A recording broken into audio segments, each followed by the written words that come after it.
Let's see if the stream works this time.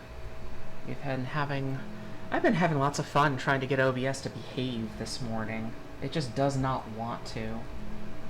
Alright.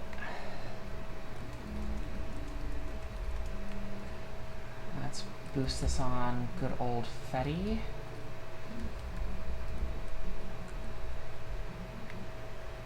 And we'll make sure that this is actually live. I'm hoping. Will it be live? I think it's live.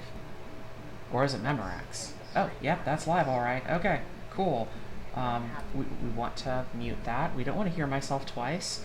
One of me is more than enough for this one universe.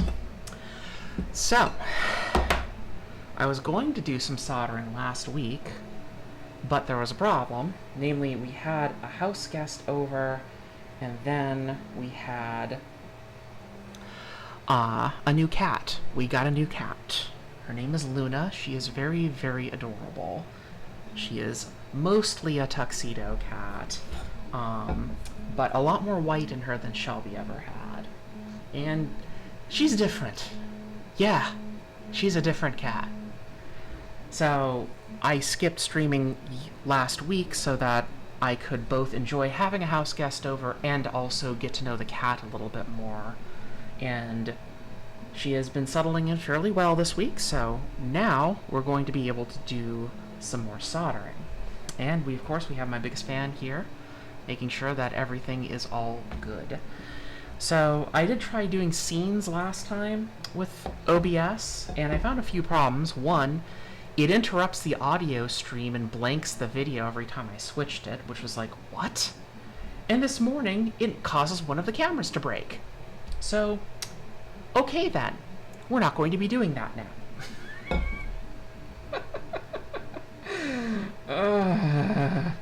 So frustrating. Anyways, coffee. So I have the switch wire going once more because I have been working on a project all week, and you can barely see this on the bench. Let me see if I can make the bench cam bigger so that you can see what the hell I'm talking about.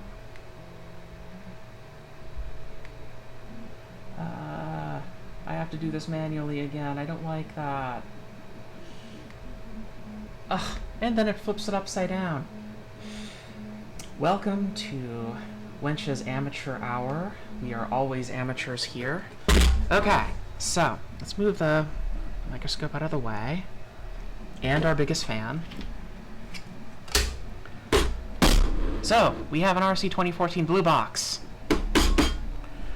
Now, one thing I've been trying to think about doing is I'd like to actually have the PSU on the bottom of this blue box. So you'll have the front panel here with the lights and the LCD display, but also you'll have an extension on the bottom that's going to have a PSU in it for 5 volts power directly from mains, an IEC connector so that if you want to actually switch it to whatever voltage you want, you can, with a 10 amp fuse just in case you don't want to blow up your RC 2014, and also enough room to put in a VGA to HDMI converter so that you can connect it to a regular monitor without external hardware, and maybe some other fun stuff in the future. We don't know. So here's my thought. I'm going to take the feet off because the feet on this blue box that I got from Amazon sucks. They suck. Why do they suck so badly? It turns out that it sucks because they're just hard plastic. They're just tap screwed in from the interior of the case inside, and they slide around really badly. It's just, no. So here's what I've been designing. This is a new foot, and you might say, wow, Wench, that's really bloody complicated. Why is it so complicated? Well, there are reasons. The reasons are, actually, because I'm going to be really stupidly fancy, and we're going to put DIN rails in. 2 of them. The idea behind this is that we'll be able to click mount in a power supply and whatever other sundries we want without having to modify the case or the feet design. We just use the DIN rails. Conveniently, the DIN rails also will allow us to provide stability in this axis along with the feet. So the feet, they have a little relief. It's hard to see on the bench cam, but yeah, you can see there's the relief right there. And this one is for the left front, and it kind of just mounts right there. And the idea is you'll be able to bolt from the inside of the case up to a threaded insert that's in this hole. So what's this one for? Well, that's for the DIN rail. So there'll be another one over here that also has a little projection, a little boss, and we're going to mount the DIN rails to that. Now, I'm almost certain I have this right. The one concern I do have so far, because it does look kind of nice, it takes about an hour and a half to print on an ender or a switch wire or any kind of bed slinger. On a Core XY machine, it will print a heck of a lot faster because they're just faster. You can see that it kind of mirrors the 2014 slanted logo. The panel will also be a grid of parallelograms below this. So there'll be matching feet on each of the corners to maintain that style, and DIN rails on the inside for mounting some expandable hardware, and hopefully it'll look nice. Hopefully. You can see the previous version that I had in there. That kind of worked. I put the little relief on the top here in the wrong spot. So my brain has been melting with OpenSCAD for the last week trying to design this. This is actually probably the 4th iteration of this design. I just started completely rewriting it yesterday. So we'll see. I've got a rear foot printing right now on the switch wire, and we'll see if that actually will match up well with this. I should probably also start looking at printing off the DIN rail mounts for the RC25 5-volt power supply that I have on hand that I want to use for this. I know that there are existing DIN rail mounts for that, so I just need to find one and put one in and see if it works. And if it doesn't work, well, then we'll do a different thing. Now, again, I don't really want to require VHB tape or anything like this in order to do this solution, because it's just a lot. I want to minimize the part count. It's already kind of extreme that I'm using threaded inserts. A lot of people are like, threaded inserts, oh god. But that's not really the worry here. So that's where I'm at with this project. We'll find out. I may have to do yet another revision after this one in order to get this to work. Tell me if I should bother trying to sell these on Etsy. I don't know. I mean, they're just prints. You can print them off yourself, but you can also have me print them and put the threaded inserts in. I don't know if anyone wants me to do that, but we'll find out. I'm not sure if I want to do that. Anyways, you're not here to hear me talk about 3D printing. Maybe you are, but that's not what we usually do here. What we usually do here is soldering. Oh yeah, that's right. We've got some soldering that we're going to be doing here. What does securing the DIN rail to it look like? Okay, so there'll be... Sorry, I only just looked at it. Okay, so here's how it works. This hole is for you can barely see it on the bench cam because the light's just blinding it. There you go. This hole is for a threaded insert, this hole is for a threaded insert, and this hole is for a threaded insert. This one will be screwed in through the bottom. This one will be screwed in from the top through the DIN rail. So how that actually will look... And now it doesn't want to open. Oh.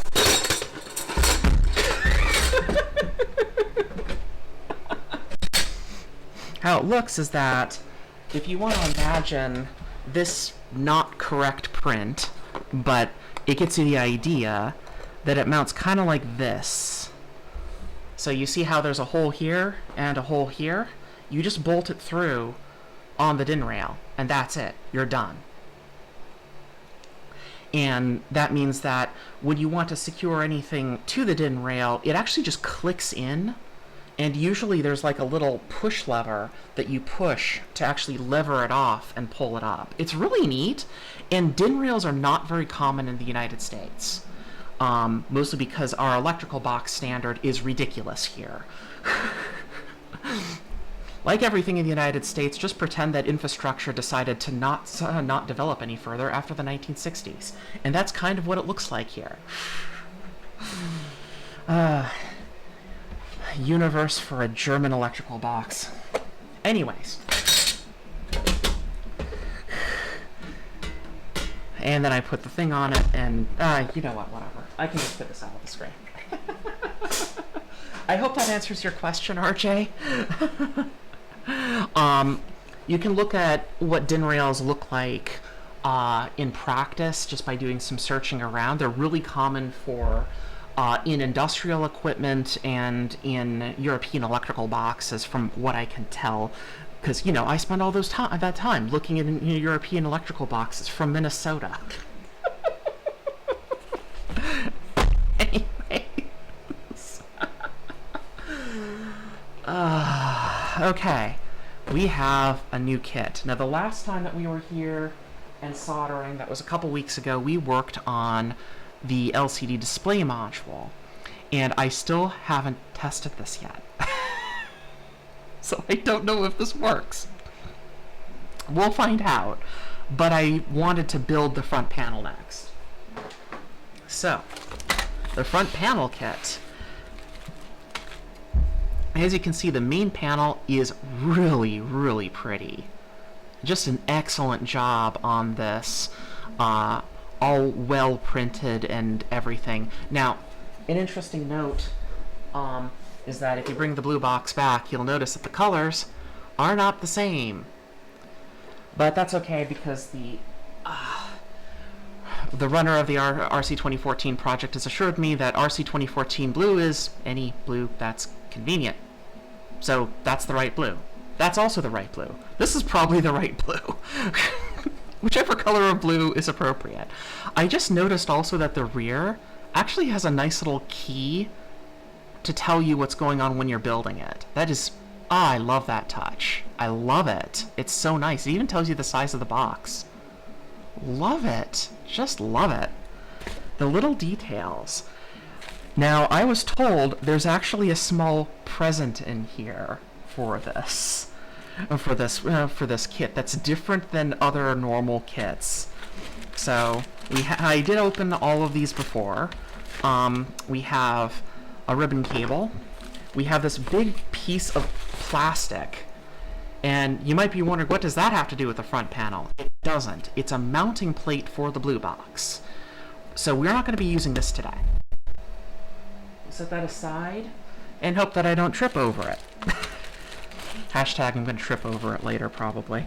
Okay, so we have the front panel I/O module. I didn't open this one. I did open this one and immediately put it in a baggie because, oh my, there are so many little parts. And just to facilitate things, let's dump them all out here.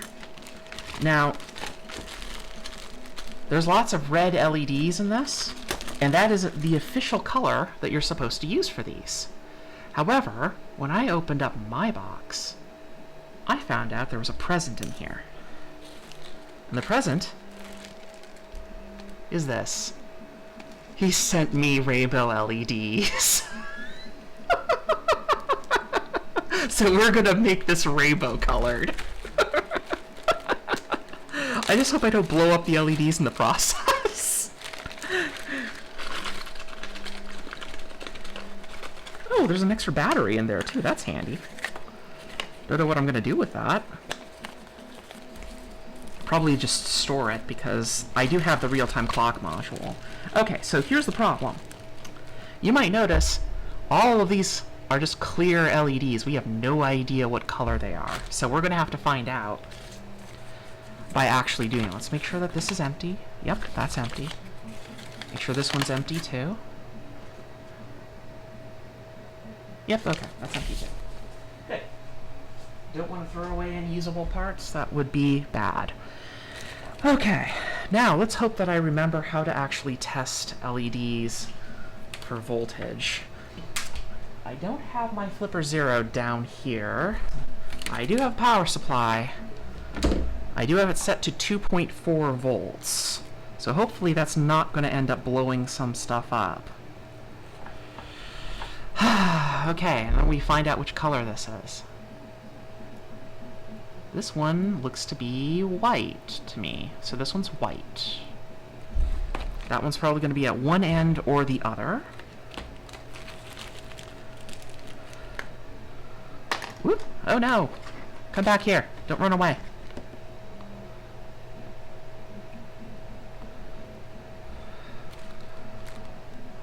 This one is... This one's red. So this one's probably going to be the first one we're going to put in, because I'm almost certain we're going to do a Roy G. Biv kind of situation here. Because, you know, I watched Bill Nye the Science Guy when I was a kid, and that stuck in my head. Oh. Let's not blow up my power supply here. This one does not want to light up.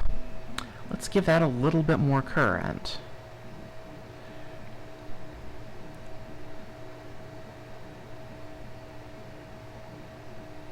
Ah, yes. Okay, so it's a blue LED. Blue LEDs really like the extra current. Okay, so that one's we're going to put aside. That's Roy G. Biv.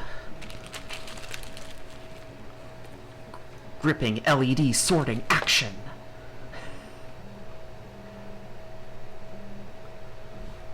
Spin back one? What's the spin back one? I've never heard of this. Purple. One of my favorite colors. I'm going to start losing track of all of these soon, aren't I? Oh, that's a tiny one. We're not going to use that one for this project. I'm still looking for orange. Anything that's orange. Please. A really bright blue one.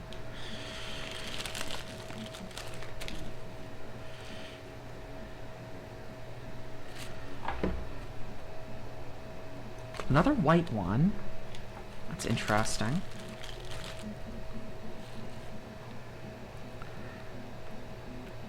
Unless if these are like the kind that blink different colors.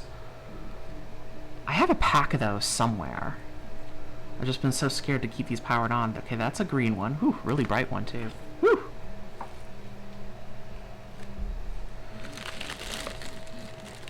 Still have a few more in here. I'm still looking for anything that may be vaguely orange or amber. Anything. Ah! There we go. There we go. No, that looks like it's a red one again.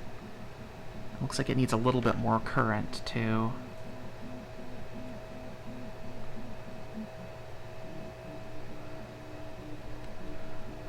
Interesting.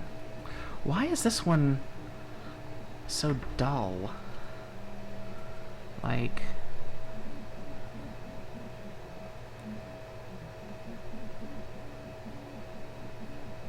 That's odd that it's reddish, but it's not... It's so dim for the same voltage rating.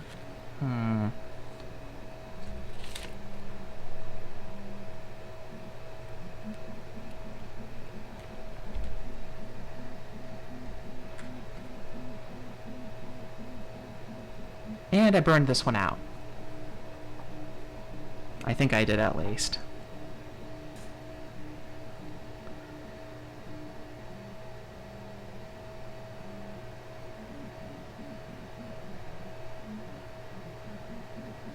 Ah, darn it.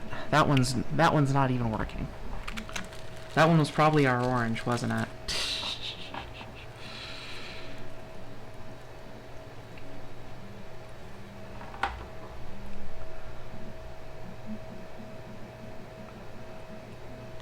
purpley one. So what I'm getting here is we don't really have like a complete set of rainbow here. We have several different colors. We have some purples, some blues, and some whites. Interesting. And we do have these littler ones, and I'm guessing these littler ones might be a different color.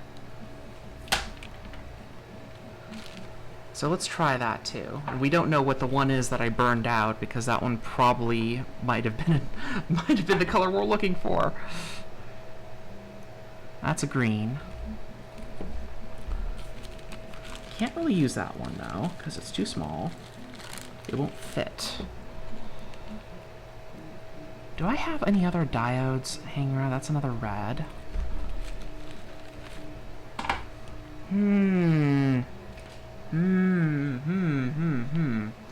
Okay, so here's what we've got. We've got...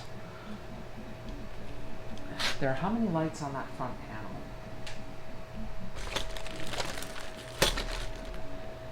There are 8. And we do have some colors here. What are we going to do?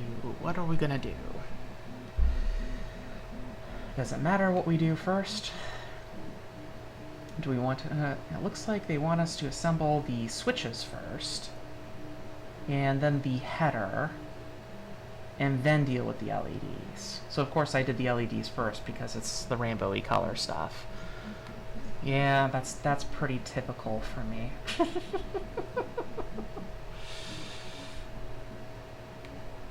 Okay. I don't think I have any other LEDs that are rainbow colored. I think I have a bunch of them that are that blink different colors, which would be amusing, but probably also not really good for something that we want to indicate with. Okay, I actually do have some colors here. That's like white. I have nobody knows. I have a green. Is there another bag of those in here somewhere? I really need to reorganize my entire electronic supply kit here. Since I'm in here, do I have a spare IEC plug in here, or do I have to harvest it from something else? I have to harvest it from something else. Okay. Okay, so we have some more LEDs that we can test here. These ones are not even labeled. So let's pull them out and give them a try. Maybe I'll burn some of these out too. One of my first experiences with electronics is, as a little kid, I connected a 9-volt battery to an LED and had it explode in my hand. That was awesome. Nothing? Nothing at all, really? Ah, blue. Okay, so these are blue, apparently. Are all of them blue?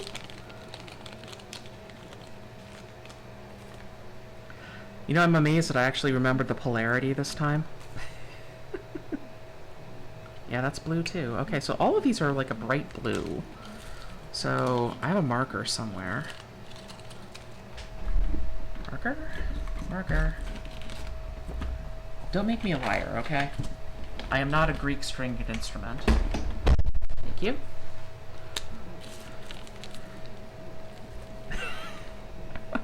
Oh, that's utterly useless. You could barely read it there. Blue.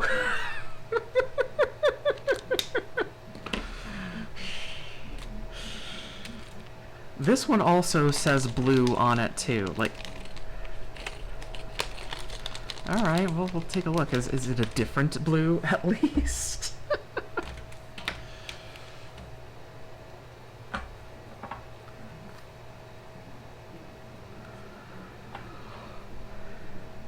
Oh, nope, those are orange. Also, I need to be real careful with that because I think that these ones are really bright, and I don't want to burn them out. Yeah, look at that. In theory, we should have more of those. Why is this in one called blue? It's got a blue sticker on it. That's not blue! Look, I understand that some cultures have a really interesting color definition for what blue is. But I don't think it's that. Let's ramp that up in voltage a little bit and see if we can get it up to... Oh, nope. If you push that too hard, it actually starts having problems.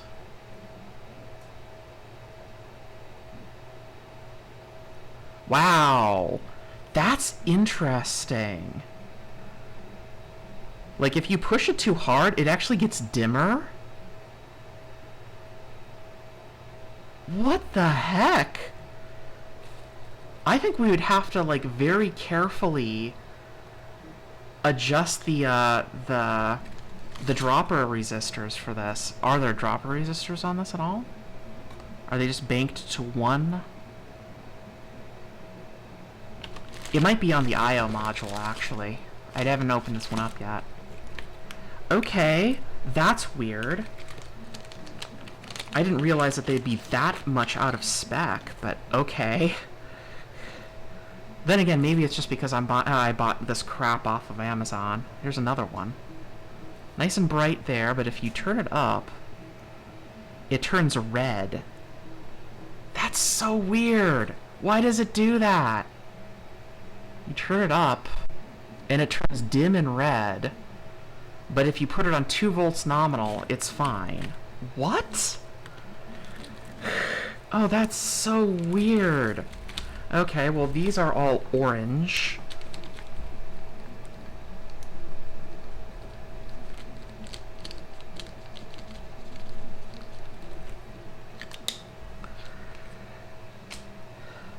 So that's actually a bit of a worry.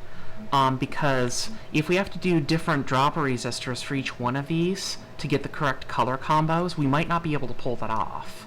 And I may end up having to desolder all of the LEDs and put different ones back on, because they might not have the same voltage ratings.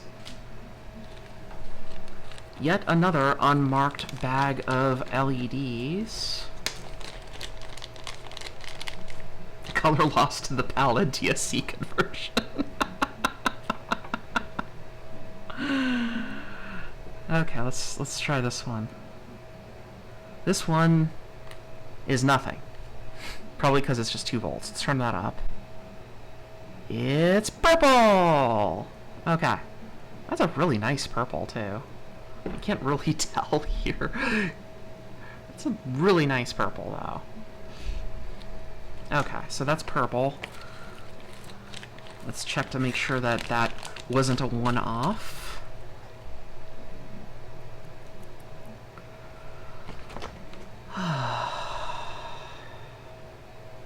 Yep, purple again. Okay.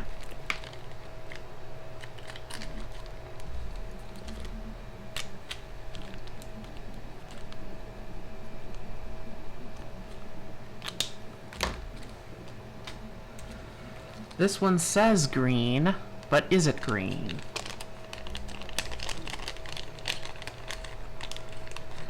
Every time someone mentions PAL versus NTSC, I always think of how somebody described the television series Farscape, and if you've only seen it on NTSC editions of the show, apparently it feels really different in the original PAL.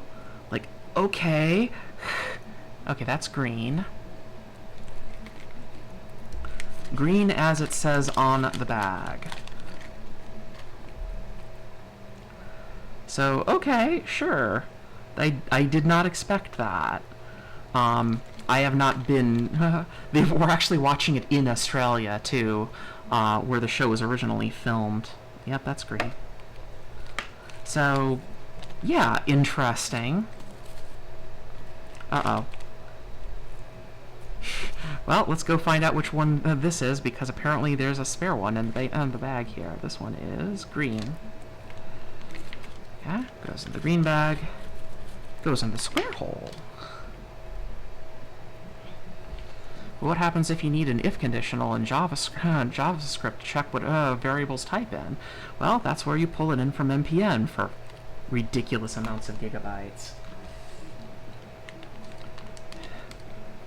I'm being snarky in PHP developer. We also do this.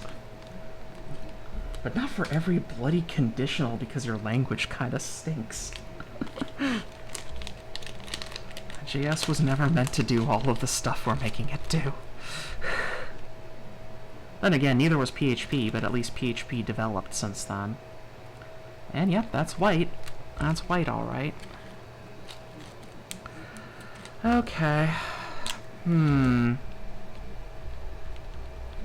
So, here's the problem I'm facing.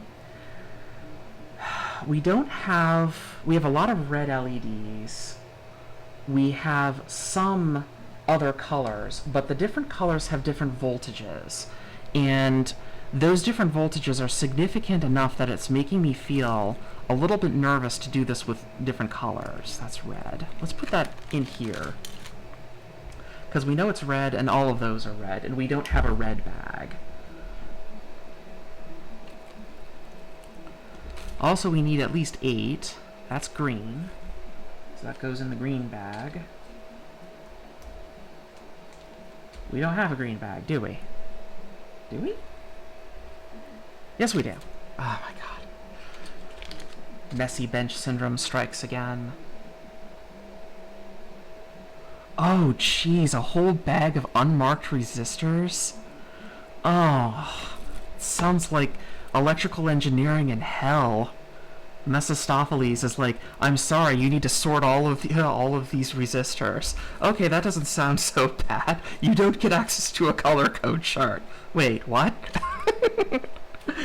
Here's this broken down, half-working analog Radio Shack multimeter. Have fun. No!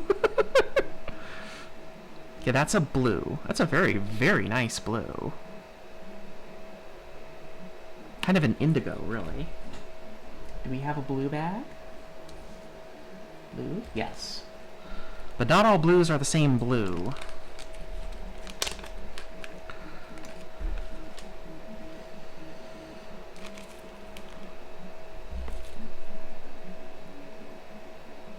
Purple.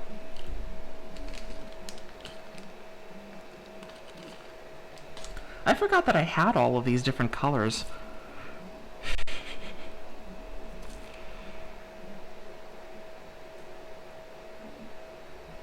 That one's not lighting up at all. Try a little bit more. Oh, well, you know, it helps if you actually had the polarity right. Purple. I was young and those were cheap. Yeah. I feel that. I feel that.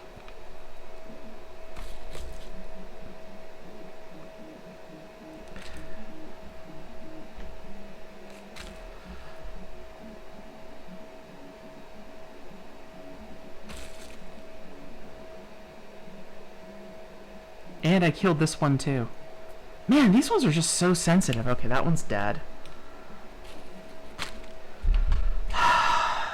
2 dead diodes already on this stream. We're doing great.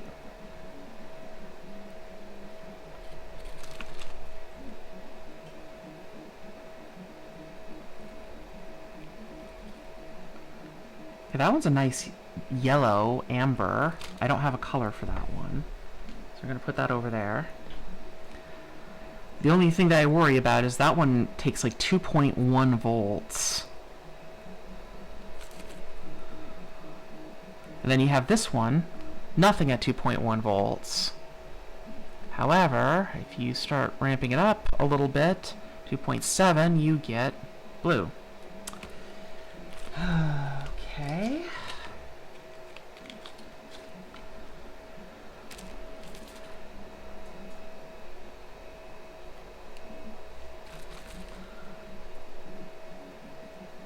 This is a white one.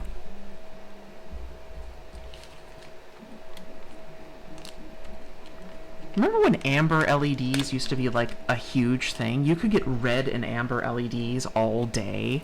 And now, like, you can get red LEDs, but amber ones are just really hard to find. What the heck is with that?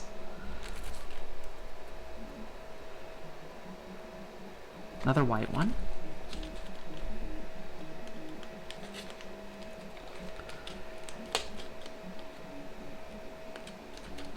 And this one's our only one left. Okay, so we have...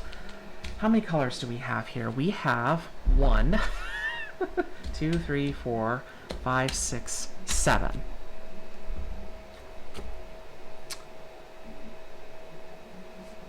And we have red, something that's orange-yellow, green, blue. Oh, these are all orange too. Are all of these orange? Are all of these also that orange that has that problem? They probably all do.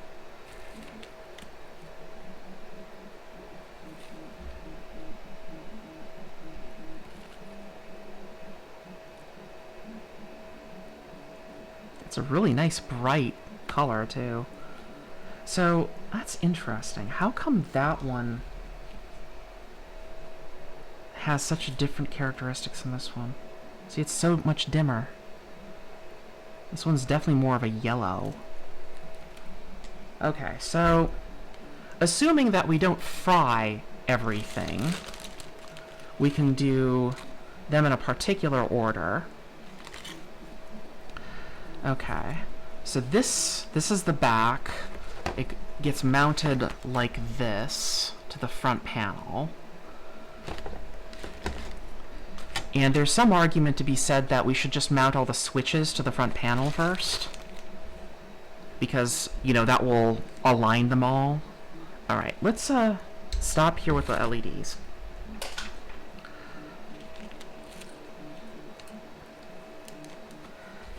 And we're going to set all the LEDs aside. And we're going to actually start with the actual soldering on the panel. Ooh.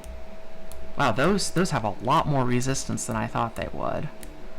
You know, wouldn't it be cool to design a switch cover which just friction fits on the edge of this that looks like those big flappers that they have on the PDP-11? You should be able to, like, print that. Oh, that's so tempting to do. That's so tempting to design that. You could even do them all in, like, the white color, so it gets a big chunky feel to it, so it matches the front as well. Because, like, I'm not sure what would be a complementary color with this, because we have, hello! We have the RC 2014 guy here now. Oh no. I'm not sure what would be a complementary color to the blue and the white. White's a neutral color. I'm not sure what would make a really nice complement to these that doesn't look really funny. Like, a very common complement with blue is red, and that would work. But I really wonder if there's, like, another more interesting, more muted color we could choose. That's for color theorists. Okay, so with this front panel, the way that the instructions show it for the non-blue box kit is using the front panel to align it, and I think that's what we should do here as well. It looks like... Oh, that's interesting. The instructions don't have it tell us to load all the pictures, please. Thank you. Really? We're not using the lock washers. Okay. Like, we don't have to. It would scratch up the paint on the front, so we don't have to do that. Okay. Mint? Yeah, maybe mint. So I don't know. I was trying to find a good color from Polymaker in ABS in order to match this blue, but we could just do a complementary color instead.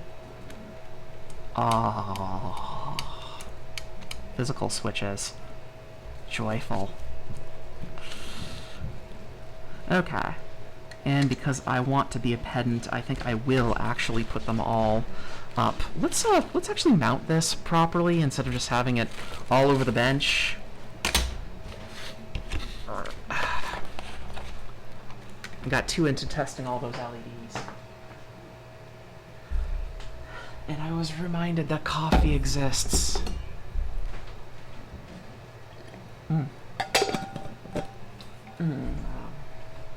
Sorry, my coffee is... I actually brew that coffee myself. It's cold brew, and it's a weird way of doing it, apparently, because I use just one of those off-the-shelf cold brew makers that's basically just a big plastic tub with a felt filter on the bottom. And the only difference for me is I usually choose a dark roast, which isn't common for cold brew. But also, I overbrew it. I brew it for almost for 2 nights, 36 hours, instead of just overnight once. And the reason why I do that is because it actually adds some fermented notes to the coffee, and it really makes it taste good. Let's get... Do we want to do it like this, or do we want to use the PCB holder? Let's use the PCB holder. It looks nicer on the microscope.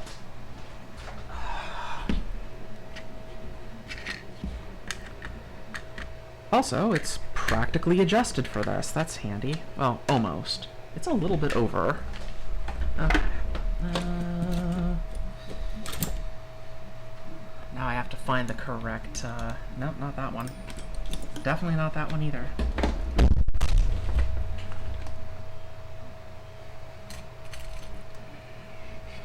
That one maybe? No.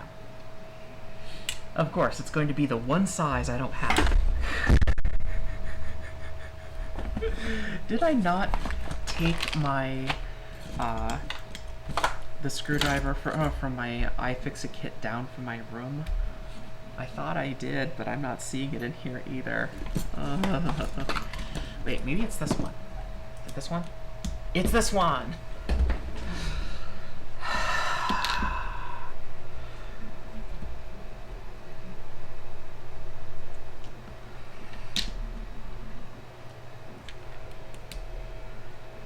There's this nice teal color, which is actually kind of like this color, actually. That you can get from Polymaker, which I might use because what I want to do with it is I want to do some solvent welding. Let me show you what I'm going to do. Imagine that we have a white parallelogram panel in front with a pretty rough pattern, like 4 or 5 parallelograms high. And that's going to be in white. And then behind it, solvent welded to it, will be something like this. So not in this color, and maybe not in this pattern, but something like that to add a further sub-mesh behind it. And I'm thinking that any kind of color we put there will be okay if it's bluish, because it's going to be in shadow, and that will naturally make it look darker than the actual panel color. And I think it will probably be fine because your eye will adjust to not needing that. Okay, that's a little bit too tight. What am I doing?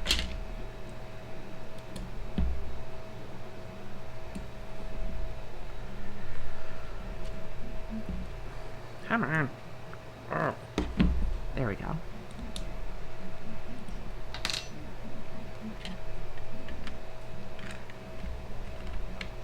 I am so looking forward to the weather finally being cool again. It's just been 8 million degrees here in Minnesota, and I've just been so frustrated and tired of it all. Okay, so it goes like this. Oh, there's another switch here. Oh, that must be what this big red one is.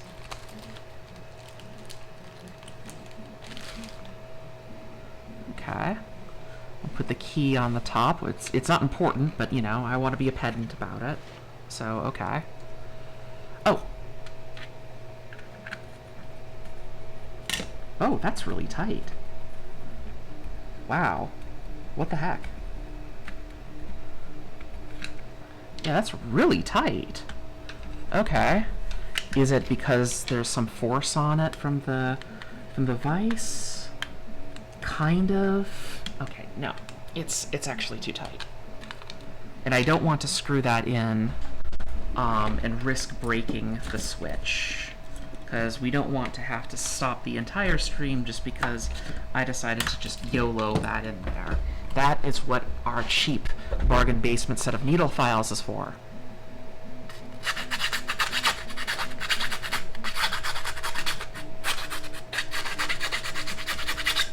Oh, you might have noticed I don't have a creaky chair this stream. You know why? Because my other chair, the one that I bought specifically for here, a mechanics one, completely made out of metal, bent. And I have to hammer it back in place. And if I wanted to find a way to route my stick welder from my dryer socket, because it's the only 240-volt plug in the entire house, outside, so I could actually weld some additional support beams onto it, then maybe I could make it actually usable again. So instead, I have an IKEA chair. I was reluctant to actually use this IKEA chair, though, because unfortunately, this used to be Shelby's chair that I was in. This was the chair that we made into her chair in her final months in one of the main rooms that a lot of people shared. And she slept a lot on this chair. So, yeah, I have emotions about this. Okay. There's the switch. There's the switch. Does it fit now? Yes, much better. Okay. So having a needle file handy is a good idea. I think this was just a quarter round, so nothing fancy. You can see it's flat on one side and curved on the other. Nothing fancy there. Just really, really boring standard stuff. And you never want to force these components in because you never know if they're going to have a problem. Oop. Oh no. Get in there. Thank you. Alright. So that's the front. That's the front. Why am I doing this upside down?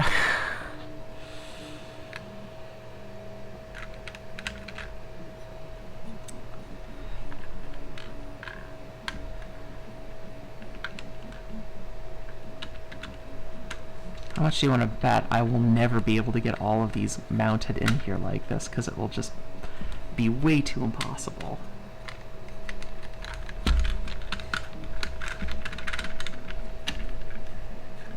Yeah, I'm starting to feel like that.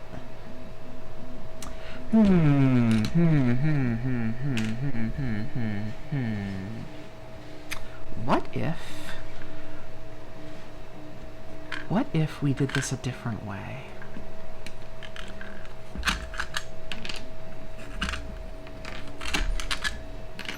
Let's work on getting these three soldered in first, and then we can do the rest of them one at a time. You'll notice this one also is hitting the center support panel. Oh,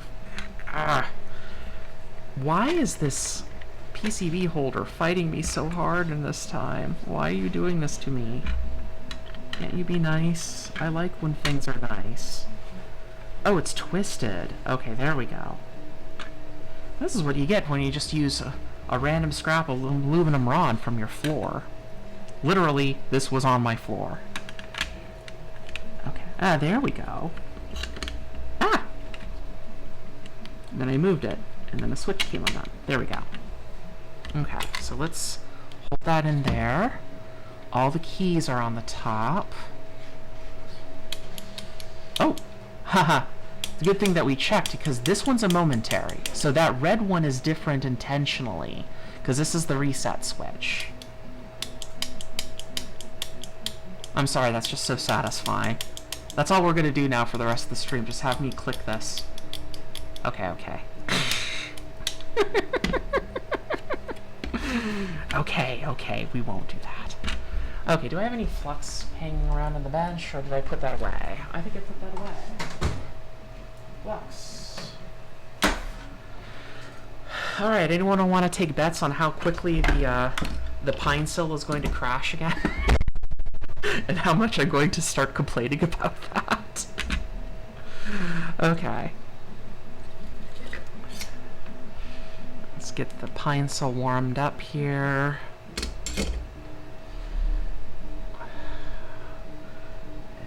Finally be able to bring out the microscope. Let's make sure that this bag of parts is all zipped up for now, because we don't want that to end up on my messy floor, because I will never find any of it again ever if I do that. Okay, now we're gonna size that back. And I completely screwed it up. Let's try that again. There we go. That's better.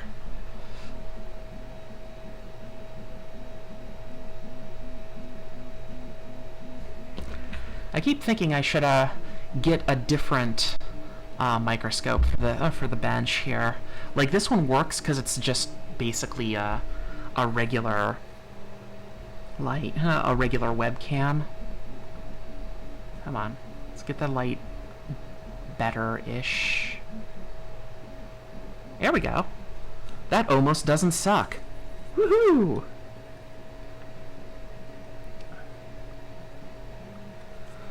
Alright. I also need to come up with a different fan for my come on.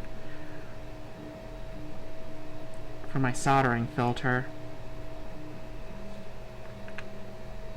As is tradition, it's a switch meant for human interaction, so assume that a very angry person is going to be using them, and you'll want to definitely make sure that you put gobs of solder on it for mechanical support.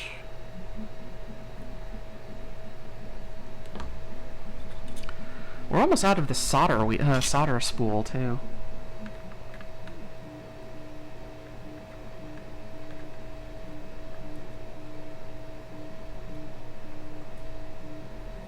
I have a spare. Don't worry about it.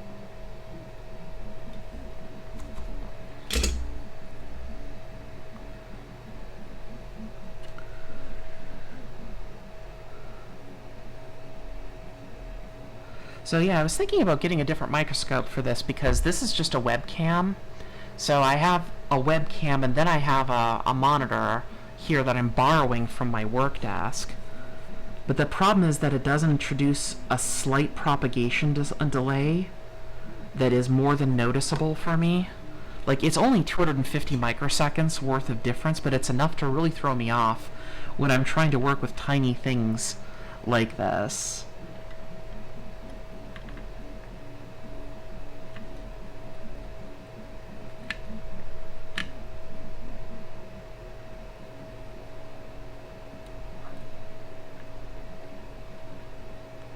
The problem is that all of the other microscopes that I saw when I was digging around for more PCB microscopes, all of them tend to be of the camp of you need a special app in order to actually display this on, to actually use this as a webcam. Because some of them have like a built-in monitor, and I'm like, oh, that sounds great, I could totally use that. And then they don't really let you use that. It's really frustrating.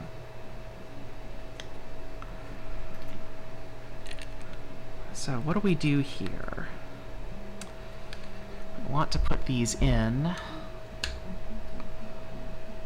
And we don't want them to rock back and forth. sensible thing to do would probably be just put them in one at a time. Or maybe even two at a time. And try to get them aligned. Like that. That was way too easy. So, I can only assume that abject disaster is around the corner now. I'm still thinking about the movie that I watched last night with my riffing group. It was The Monolith Monsters, 1957. A rock from space crashes somewhere in California. I think it was California. And its thing was that it was a parasitic crystal. So it would grow and just keep on growing and absorb all the silica in the surrounding minerals in order to keep growing. Just some really ridiculous 1950s film. It was fun though, because it was just so silly.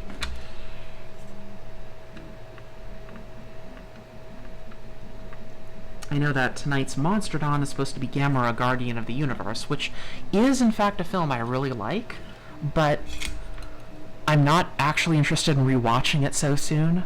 Like, this would be like the third time we've done we've done that film with Monstrodon since I started participating, and I'm like, look, I like that film as much as the next kaiju fan, but I'm sorry, I don't want to watch it so often because it loses its specialness.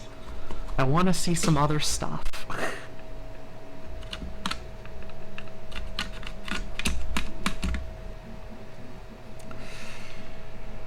Okay, do we dare assume that we can get more than those in there now?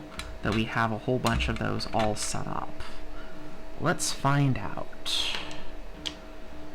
Because each time I pull this out, it gets harder and harder to align them.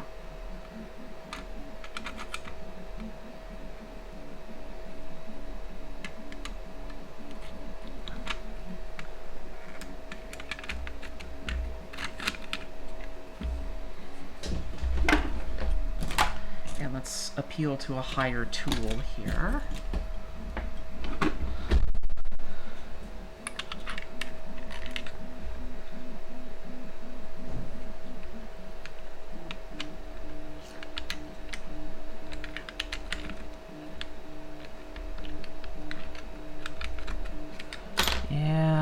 Does not want to go in kindly.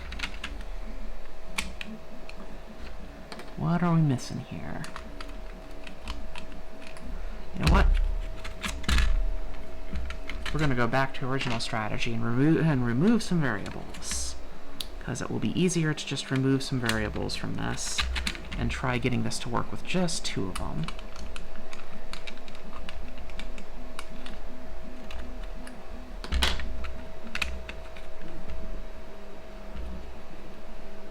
Come on. Come on. Wow, that one just does not want to go in. Alright. Oh, wow. No wonder. That was so ridiculously tight. What? And that one, too. That one's really tight. What? What is going on here? Why are some of these so tight?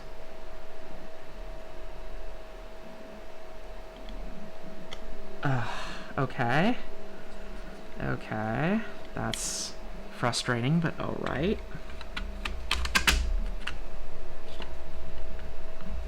Apparently, some of the switches, where am I? There am I. Some of the switches have, pins which are slightly out of spec. And so you do have to check to see if they'll fit when you actually locate them into your board. Because some of them will fit in some and some will not. And you might have to mix and match which position you have, or even get out your old file to get those to be a little bit more happy.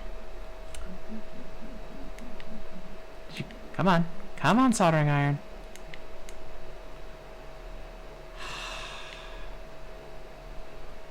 Are you actually working, or are you just completely locked up? Come on.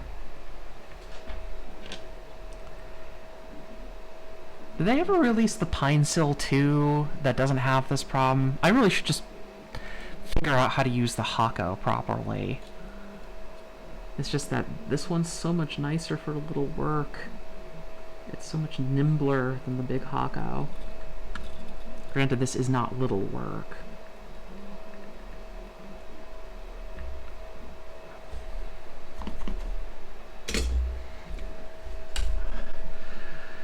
For giggles, let's turn on the Hako. Why not? I think it still has the horseshoe tip on it, which should be more than sufficient for this. There we go.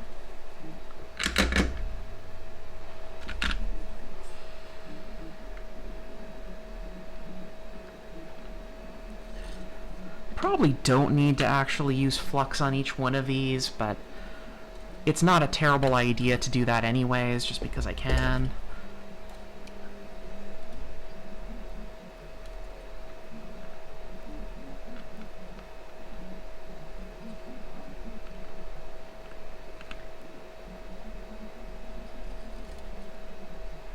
Did I ever have a standard conical tip for this thing? Because I used to, and I don't know what happened to it.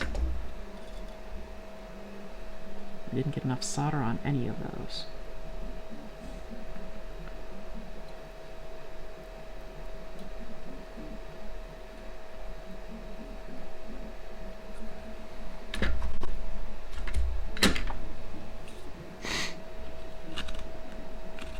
Oh, that gets so chunky to take out each time.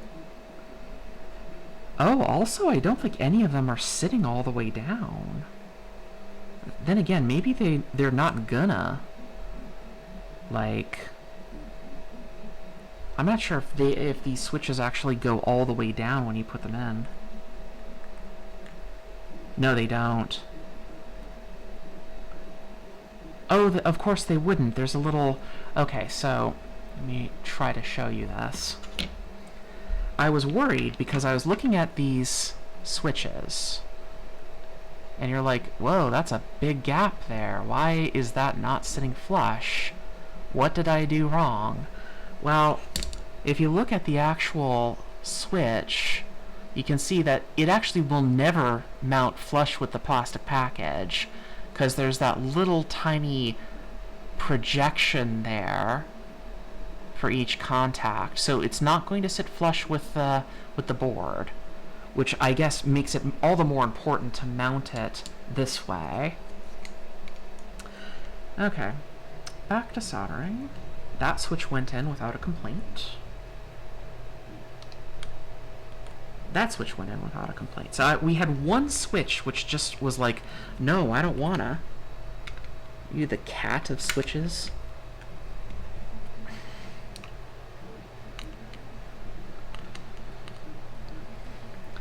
I don't want to go outside, but you were asking all day. Now I want to come inside, but you just went out. This is why my cats are only indoor cats. And I only have one cat. There we go.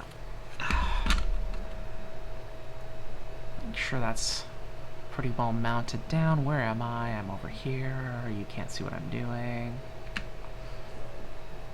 I'd love to get a much better microscope for this project, and oh my goodness, we're at the end of that roll. That roll of solder is gone.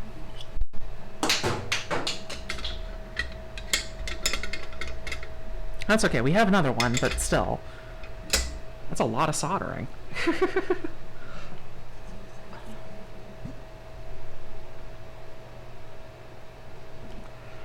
I actually looked into how expensive it would be to get like a semi-professional set for a PCB microscope, and I'm like, oh god, that's so much money. That's so much money. I can't begin to justify that.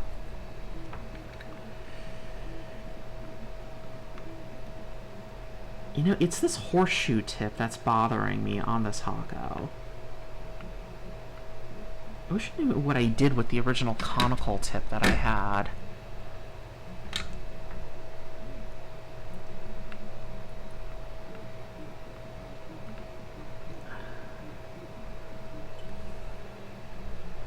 Okay.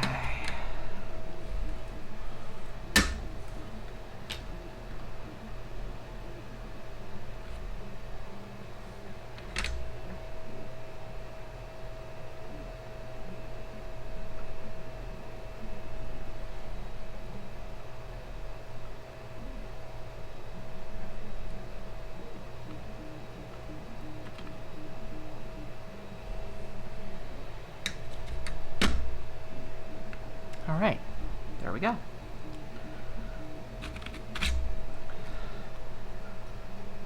Yeah, that's pretty good.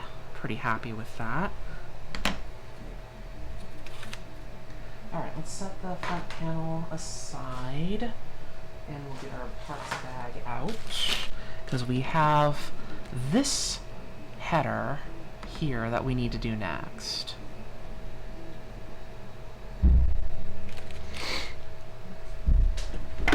Seriously wondering though, what did I do with that other soldering tip? I had it. I even found it and tried setting it aside, but now I'm like, nope, no idea where it went in any of this chaos.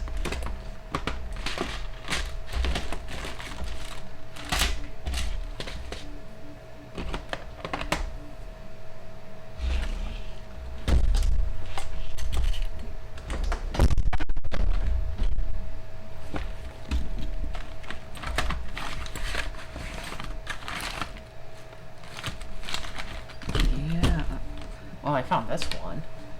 I found this soldering tip. The problem is that one's also a horse hoof design, and and I've had problems with the really thin ones for some odd reason. Like, the really thin soldering tips just drive me nuts. They just don't want to work properly half the time for me. I don't know if it's because I need to turn the soldering tip on higher or what, but I've been having to do something. This needs to get out of that drawer. Okay. Let's do some cleaning first. Before we keep going, let's also switch back to the bench cam.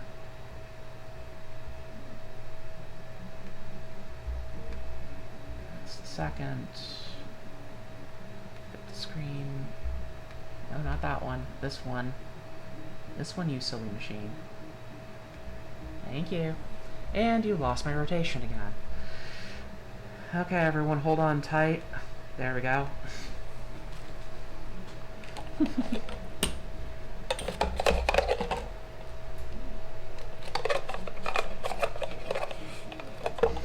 Yeah, I know. They don't need to be the same orientation, but I'm like, okay, now I'm gonna be a pedant. I'm gonna put each one of these with the same keyway orientation, every one, because I want to be a pedant.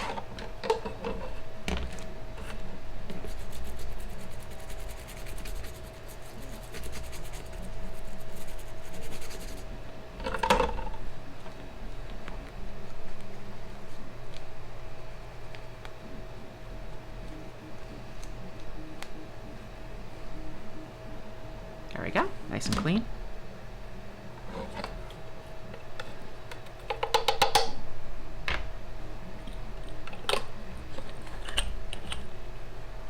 Yeah, I actually can't find the conical tip for this thing anywhere. Ah, that's frustrating.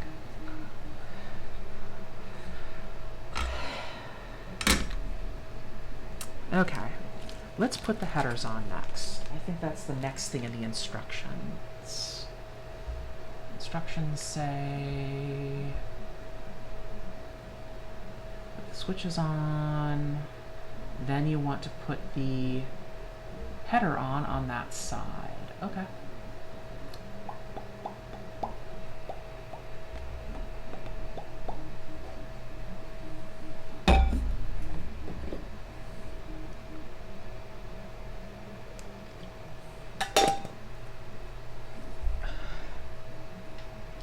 How the heck did you cast this? Cast the PureTube instance to your TV? Like, were you using a Chromecast, or do you have a different kind of like Miracast box for that, or just a dedicated PC?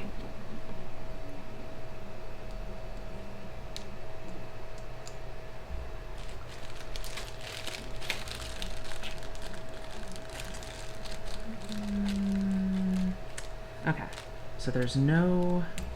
I was hoping that inside this bag we would find some jumpers, but no. I bet, though, if I go back to our box of parts and actually open up the PCB side, there might be a set of sort of pin jumpers there that we can leverage. Let's go and take a look. We actually haven't opened this yet, so let's do that now.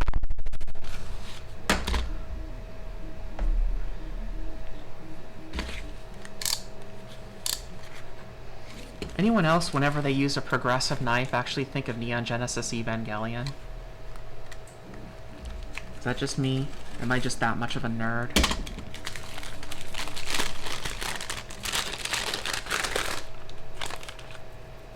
Ooh, many parts in there. Many parts in that one.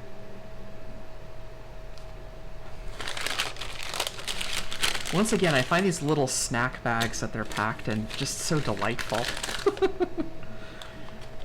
I am not seeing any jumpers in there. Okay, so we're going to carefully put those back. I said carefully, hand. Carefully. Don't give me that face. No. Yeah, feel shame.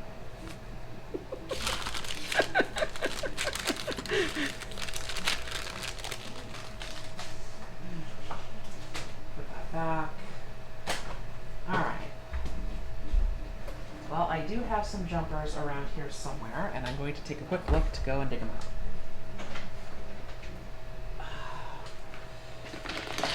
This would be far less arduous if my workbench was not a complete and utter Charlie Foxtrot, but you know. There we go.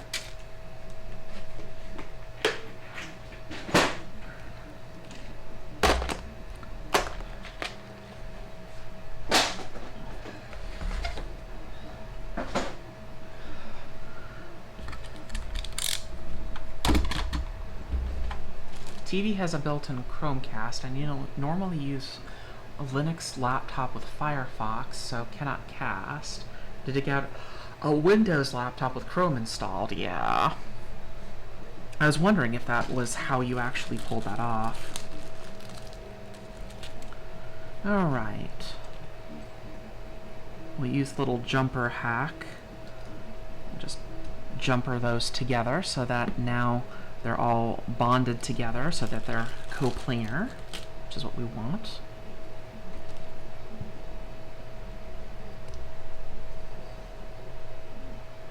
There we go. Alright, we need a toothbrush. I'm going to do our little trick again, if it will let us.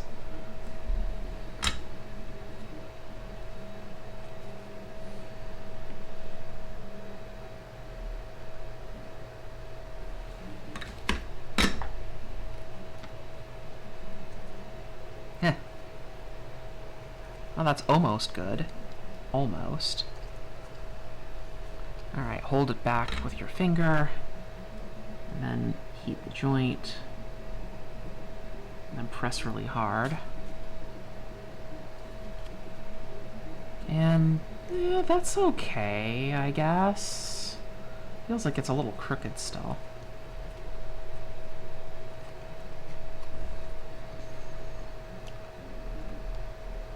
Come on.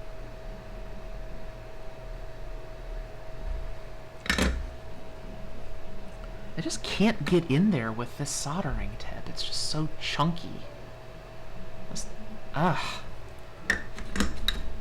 So frustrating. And I have this tiny one, but it's tiny. Alright, we'll set the Hako aside and go back to the pencil. and we'll start taking bets again on how long until it crashes. Okay. PCB holder? PCB holder? Oh! I don't think the PCB holder is going to work. Because the switches are too big. Oh, we have a solution for that. Bargain basement pan of ice. Bought the same day that that Radio Shack died.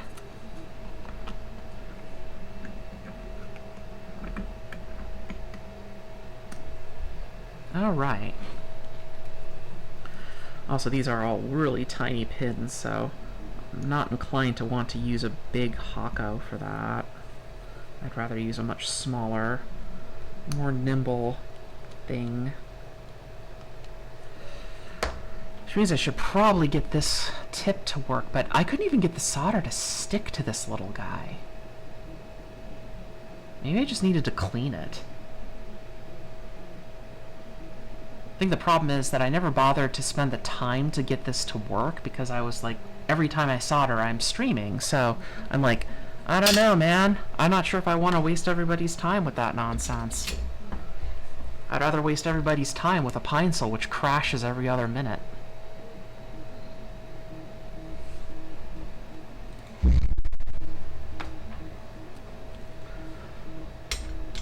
Anyways.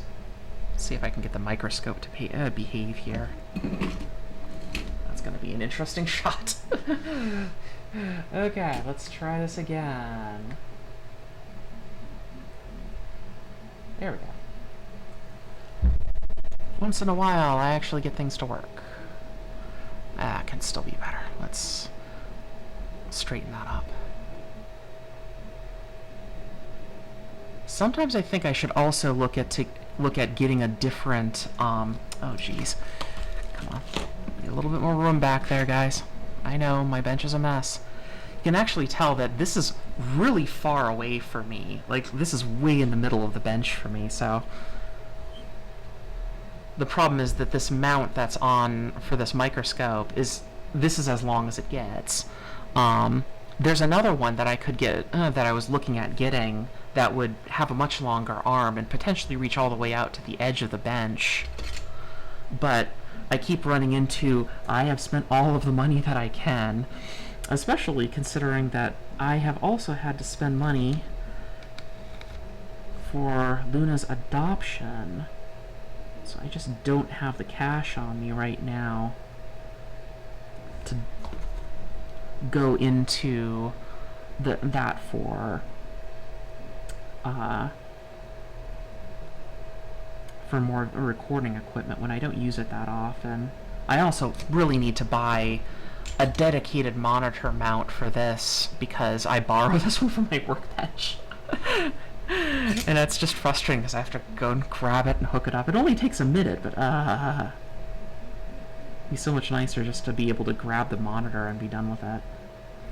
Or have a monitor that works with that connects directly to the microscope, yet still externalizes the microscope via USB without needing for me to hook up an additional capture card.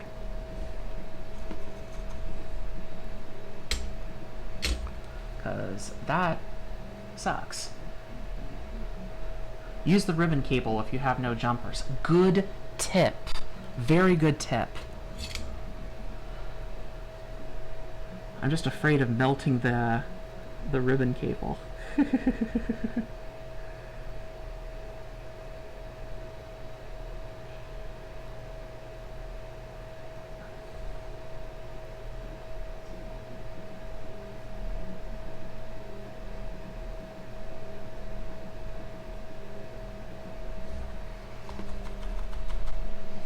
It's almost hypnotic watching that just dry on there. Like, nothing like watching flux dry.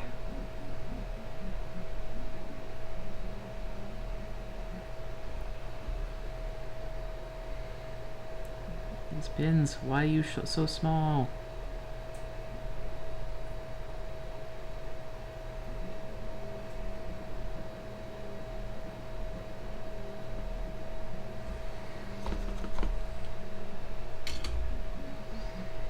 Okay, did we get them all?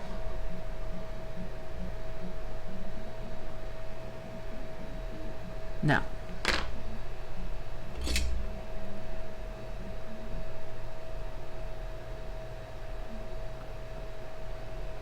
There we go. Okay, that should be fine.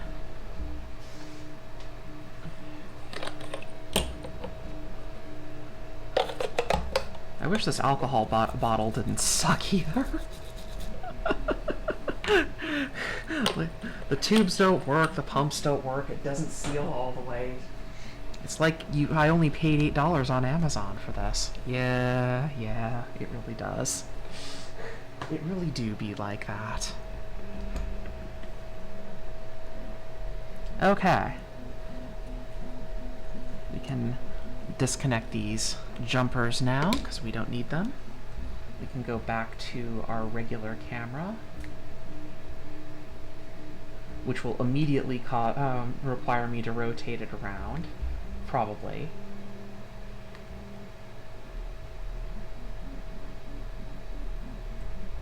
We'll just do it like that. How's that? Okay, there's a 1K resistor and a bunch of LEDs are next. It's 2:30, which means it's time for more coffee.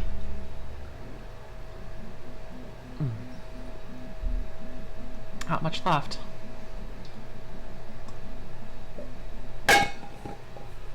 And now it's gone.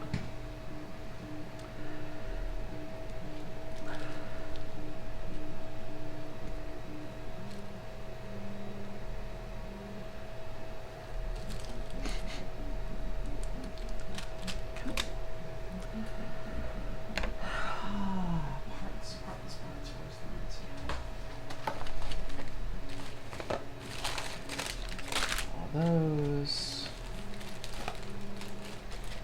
This was the tack switch kit, so my guess is the 1K is actually in there. And what's the next thing you want me to do? You want me to actually start looking at the diodes.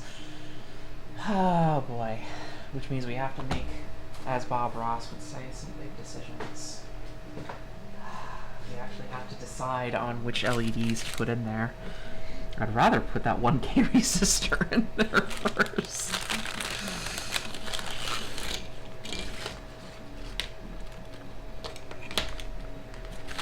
I see you. Come on, out. Okay, so we have 330s, I think. And 10Ks, I think. Yes? No? Wait. And a random transistor. Okay. Let's be careful with that. We don't want to lose it.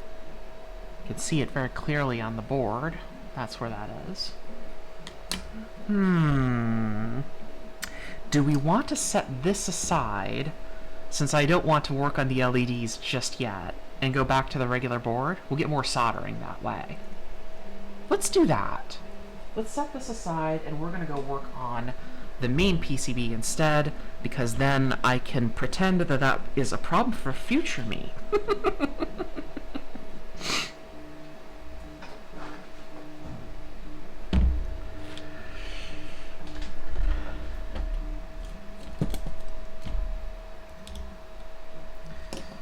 Let me guess, I lost my Allen key again, so there it is. Someday, my bench will actually be clean. That will probably be the same day that the universe ends.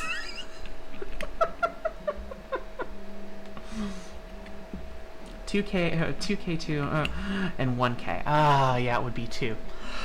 Because it's got... Okay, right. Sorry, I have been in Catland the last few weeks. I don't remember resistor color codes. I saw this wonderful pride flag that had resistor color codes on it, and I'm like, I really want that actual thing for my shop now. What would be a good way of orienting this? If we did it this way, we can get everything except the header soldered in. So let's do that instead of this way, because this way would give us much more room for some of these components, but also it's going to be a little bit more difficult. We can do both, I guess. There's no reason why we can't do both. I even asked people on Mastodon, where can I get that thing? And they said no one had an answer. I was very sad.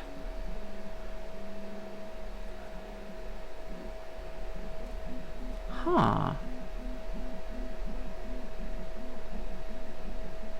That's interesting. None of the resistors have marked values on the board. Well, the diodes are technically smaller, so we could start with those.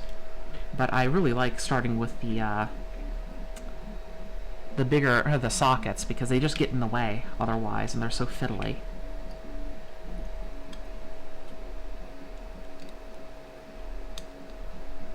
Unfortunately, there's some capacitors there. That's going to make my life much more interesting than I want to be right now. My life is thoroughly interesting enough already for being a comparatively boring person in the United States 2024. All the same kind of capacitor, though. K5Ks, so we don't really need to worry about those, so we'll do those first.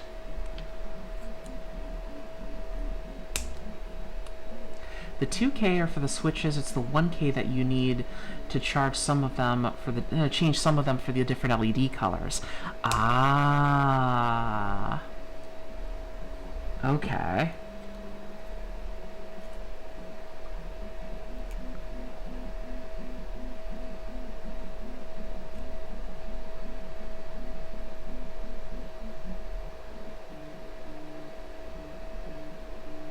Okay, so that probably goes to that pin header here.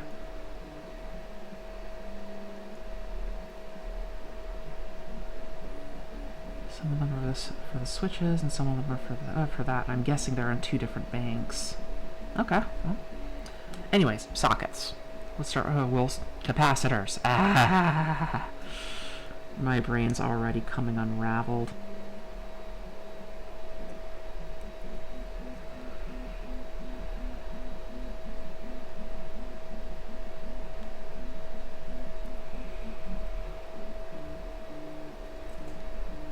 One thing about Luna, our new cat, is that she does seem to like waking people up at 5 in the morning, particularly me.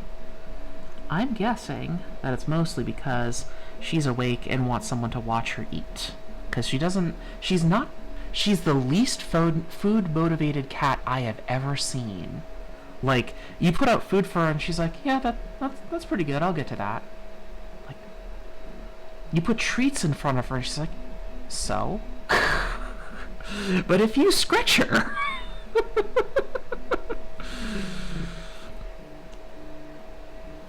Okay, we'll start with these capacitors first. And get those into our cheesy DIY PCB device that I built from 3D printed parts and junk from around my house. Bag aside, and we'll go back to here and get that all squared away, back to where we were before. Cool. Okay. And now is the part where I start just shoving the parts all over the place. Where are we? There we are. Traces as big as cats.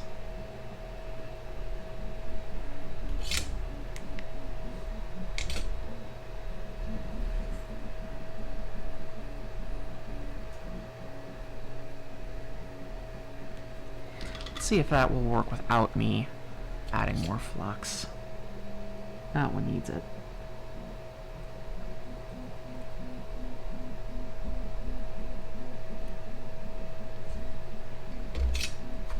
And my headset dies.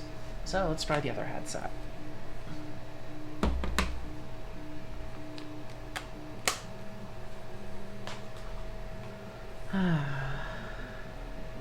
Come on. Music, please. Music, please. Nope, not there. We don't want to... Well, we're not on YouTube, so we don't need to worry about that, but still.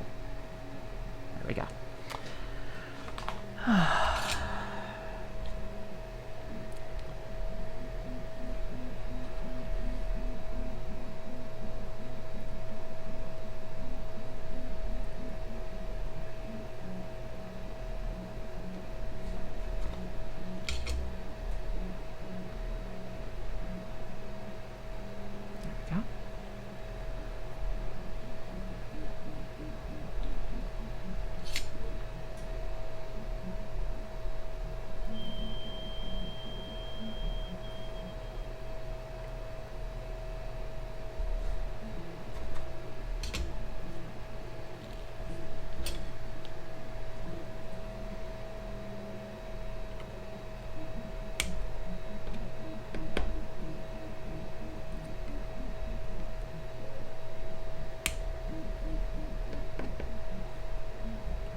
Now we're getting into the Zen zone. Oh yeah.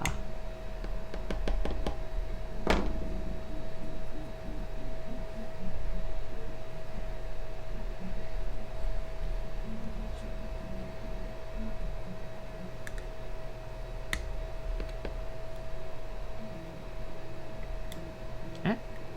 Come on. There we go.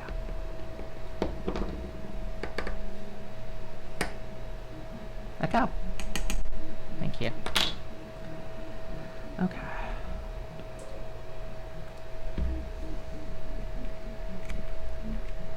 Printer is at 86%. Okay, we got all those capacitors. Let's do the diodes next.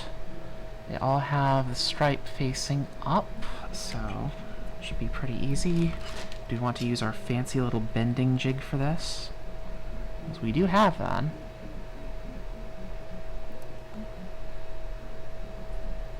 Looks like the lowest one would actually be enough. Maybe a bit too much, actually. Yeah, it would be too much. That would be too big. Figures I go to the effort to print that entire bending jig, and it's like, nope. Nope. Gonna have to do this the old-fashioned way by bending it manually. Alright, fine.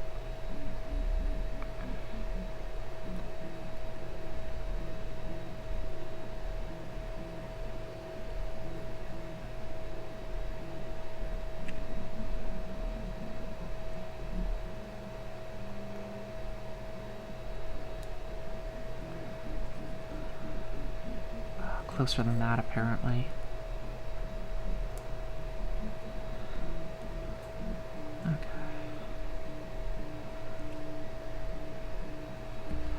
Now, this microscope right now is not helping anybody. You're not seeing any of the details, so... Oh, really? You flipped it around again?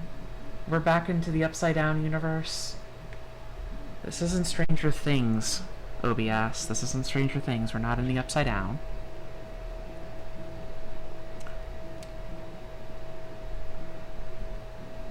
Wondering if I should bother to actually get the DVDs for that, because I don't pay for streaming services much anymore. I just try to get physical media for everything so I can put it in my backup system so I have my library. The thing is, I'm not sure if I'm going to bother rewatching that. I don't know, maybe? I guess one of the problems with Stranger Things for me is that it has too much of an obsession with the 80s Americana, which is not a good thing in my opinion. Okay, how'd I do that? Apparently I caught myself working on this already. Well, it wouldn't be one of my projects without a blood sacrifice.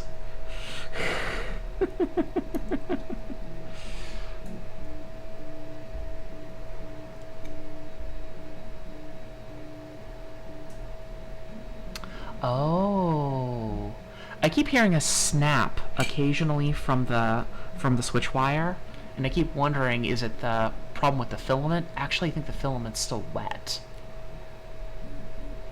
Which is funny because I threw that into a dryer for 7 hours earlier, and if it's still wet, there's nothing I can do about that. The thing is that a lot of filament dryers that you normally buy, most of them unfortunately are designed to be used while the filament is actually being used for printing. They're as you're using it dryers, not storage dryers, which is kind of why it's frustrating to use one of them, because most of them are designed to be spool holders for when you're printing. And that's actually the problem. They don't want you to do that. One diode. We're probably not going to finish this project this stream, because I've already been going at this for 2 hours. Ow. There we go. That's nice.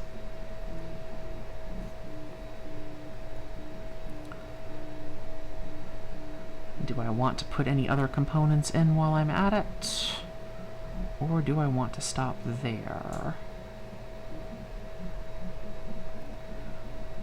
Let's just do the diodes. I'll do the diodes one at a time.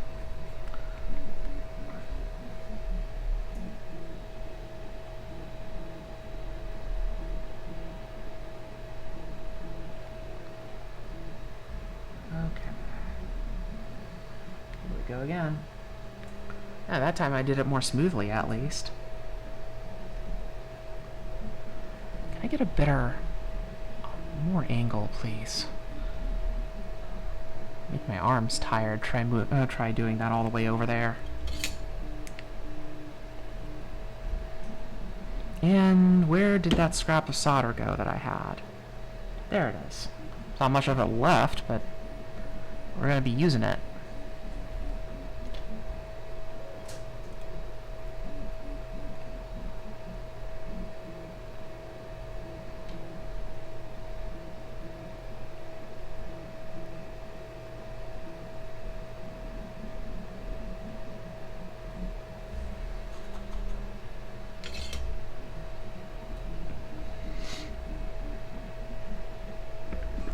Rid of this. I don't need the big pan of ice there.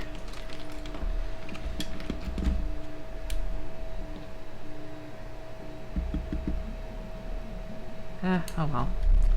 You don't want to work either today. Okay, I get it.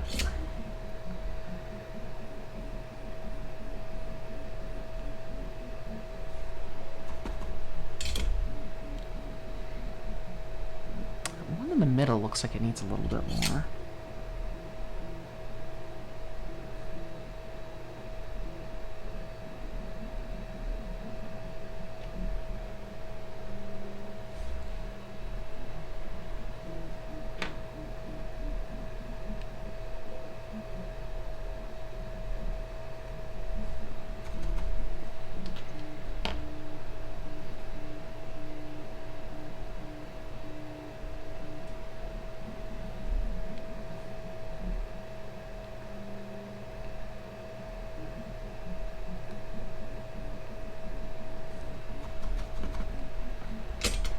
Tell things are getting serious when I'm actually holding the rest of the solder using a tweezers.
Okay, that looks okay. I guess that means the resistors are next. Oh, hey. I think I just found the, that 1K that we were looking for.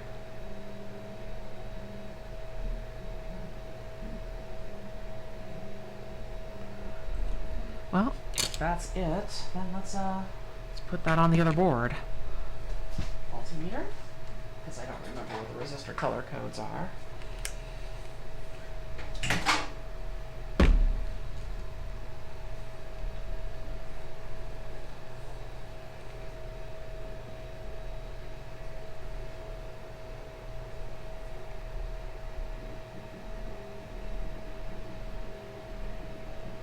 $1K.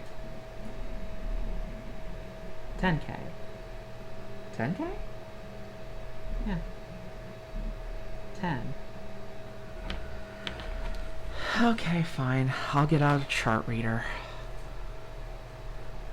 This does make me think I should put the flipper 0 in my bench down here instead of keeping it upstairs next to my office.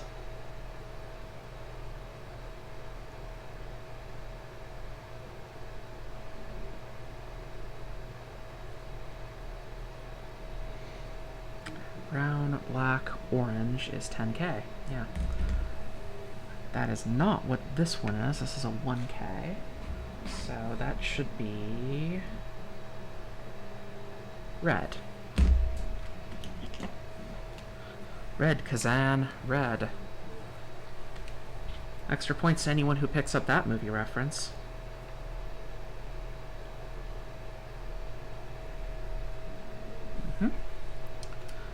And these ones should be the 2K2s.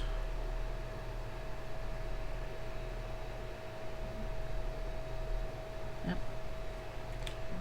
So which one is the 1K on here? I'm gonna guess it's this guy. This guy that's hanging out way the heck on the end of this board, R17. I bet that's the 1K, the 10K that we need. Now I'm thinking about that movie and how they made 2 sequels to it and how I only have a copy of the original. Wow. Oh, that is really stuck on that board. Okay, so the switch wire just finished. Pull that out. And then we're going to let that cool behind us so that it releases. And then we'll pull the flashing off as soon as we can manage it. Okay. So I bet that 1K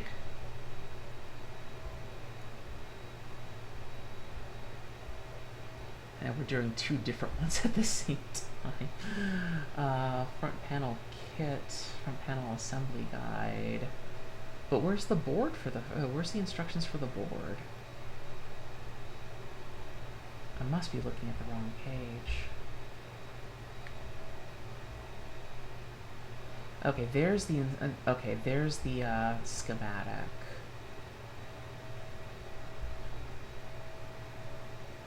Okay, so let's see here. We're looking for R17, and oh, the schematic doesn't even have the value on it.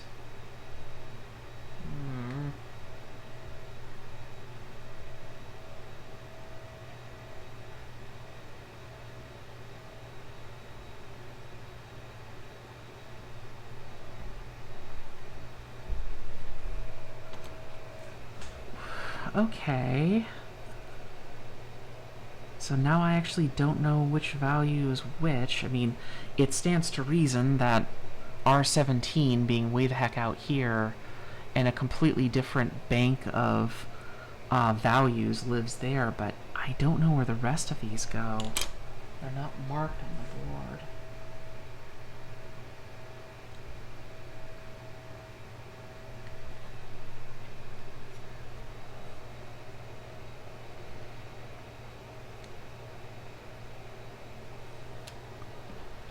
Am I missing a value somewhere? Because I have not seen the resistor for for the front panel. It's like conspicuous. Oh. There it is.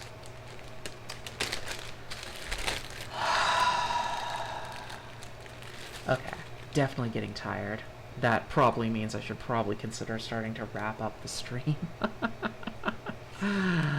Okay, well, let's put this one resistor in, and that's a red one.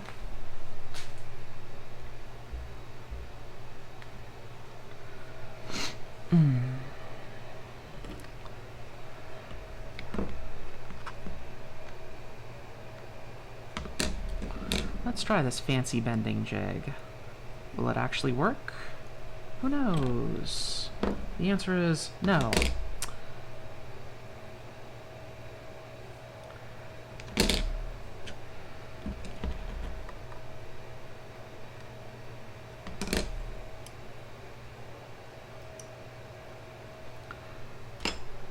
I'm not sure if I like the design of how that bending jig actually works.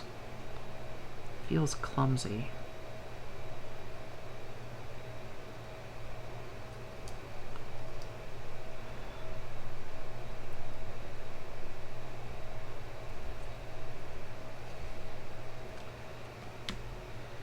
Okay. So, R17 is 10K. Okay, thank you. I had no idea which one was which, and I'm having a hard time finding the correct info on the board, on the schematic too. Also, you don't want to keep seeing my hands flail around at such high magnification. There we go. Okay, so there's the orange one. Let me put that in too. Come on.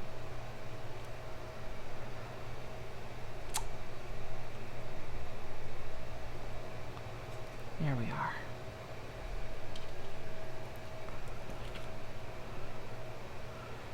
Okay, let's solder this up real quick. Right. We ran out of solder on that spool. We need this new spool.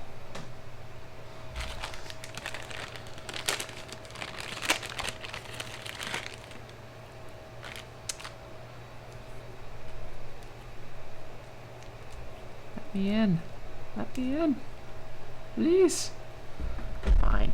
I'll get a knife.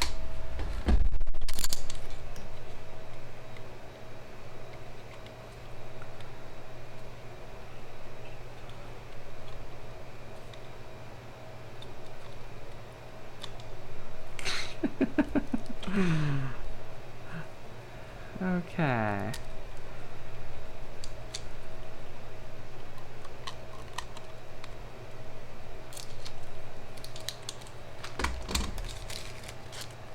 There we go.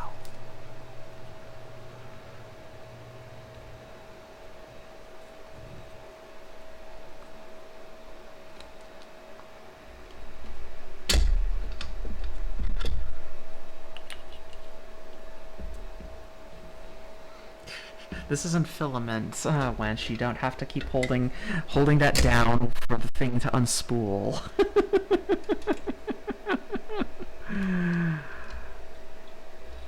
Okay. Alright. Actually, let's change gears for a quick second. We're gonna go back to our blue box, because I bet this is cool enough for me to pull it off the bed. And we can finally remove all the flashing from it while the model's still a little bit warm. This middle part here is the hardest because the brim goes all the way under it. For some reason, the switch wire, because the bed is from an Ender 3, really has a problem with lifting lately. Okay, there we go. So that is that one, and you can see it has a different orientation. Let's get the blue box up here.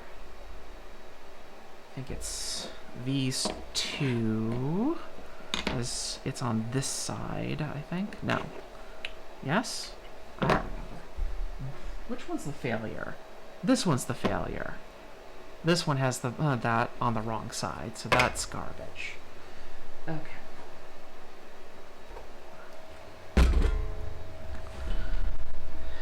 Okay, and let's...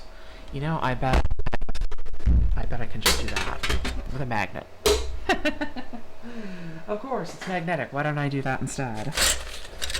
Okay.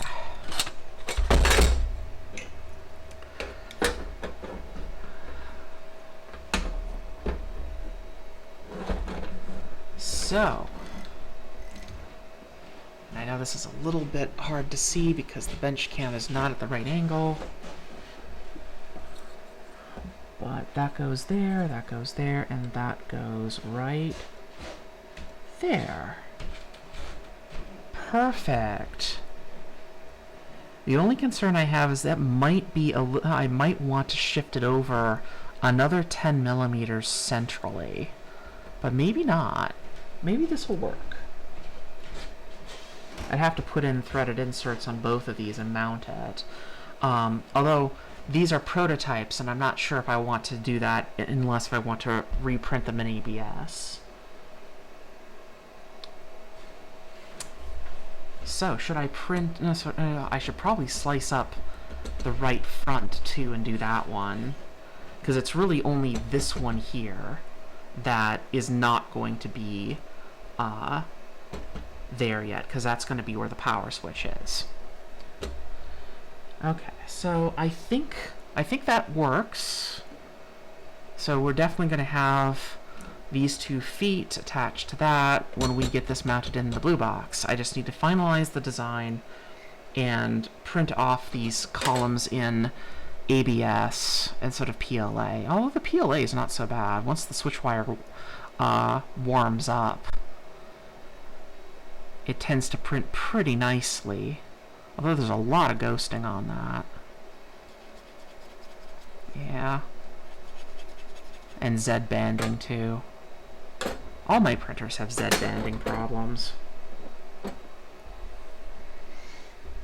But, yeah, that looks like that might work for us and make for a pretty flexible solution, because once you have those parts, you can just bolt this onto the box without really modifying the box at all.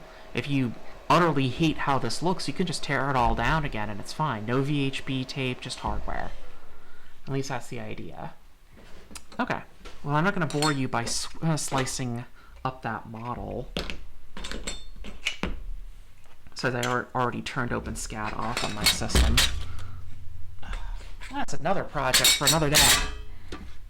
The box you go. All the other parts. We'll take care of you soon. Okay, back to soldering. Let's solder this in first.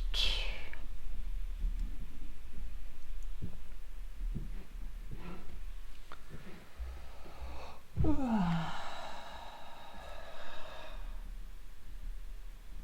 on. Ow.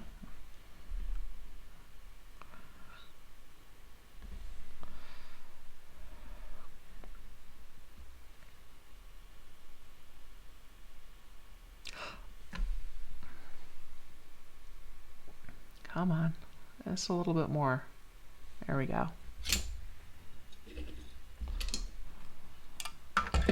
Ah, then I knocked it over. Of course I did. Definitely getting tired.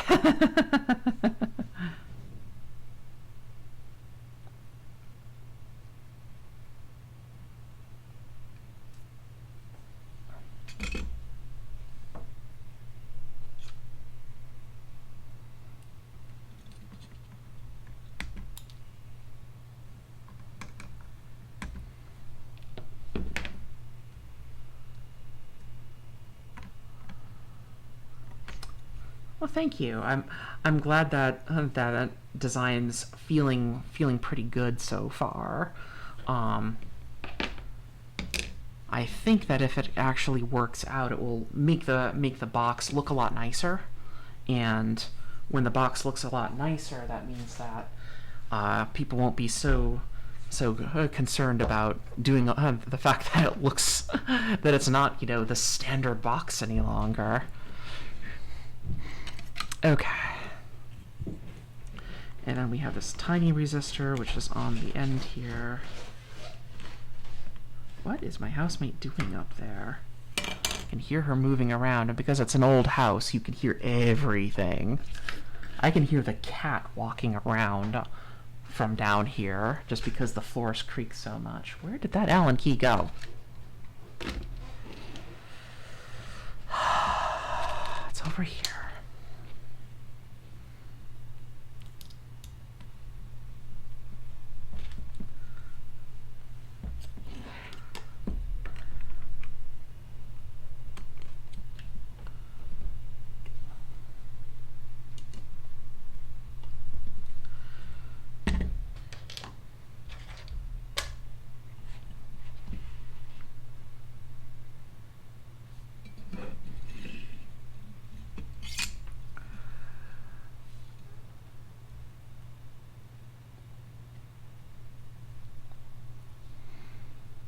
I am surprised that the Pinesville has not crashed yet. The last time we did a stream, it crashed 4 times.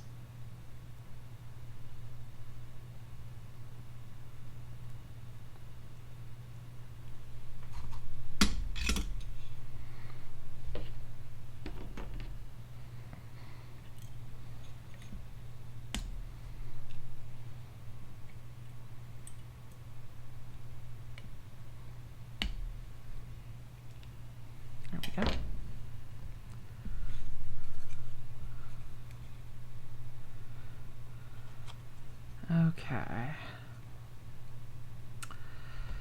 So we still don't know.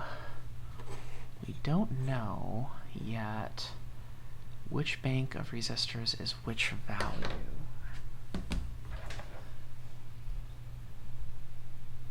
So where can we find that info? Obviously not in that circuit diagram.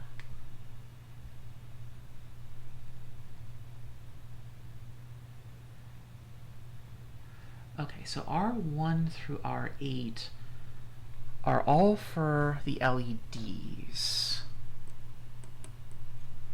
And that would mean that this other bank, that's R9 through R16, there's some really weird layout issues with that particular part of the schematic. Like, there's an extra R all over the place down there. What the heck? This must be for the switches, because these are wired. Okay, yeah, these pull to ground, because you can see it very clearly here how it's connected to the ground plane. So these are all the switches, and those are the diodes. Diagram does not say what the values are, though. Is still frustrating, and I think the chat said R9 to R16 is the 2K2. Okay, so that would be the fun colored ones. So all of these are the switches. I wonder why.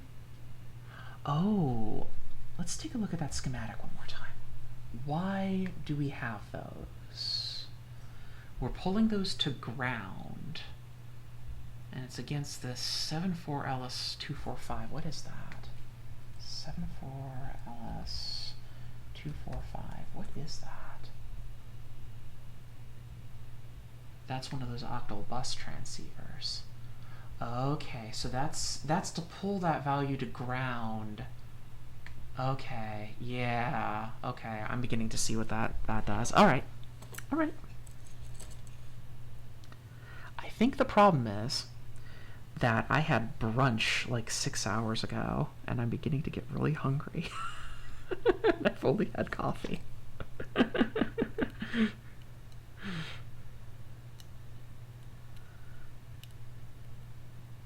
So I actually probably need a snack. And I don't want to pause the stream. I'd rather try to power through for a bit longer.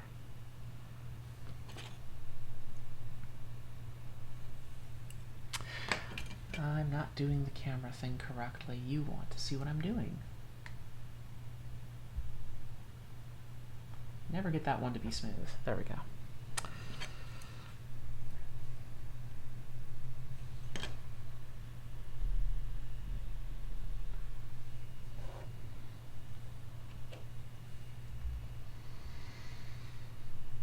Okay.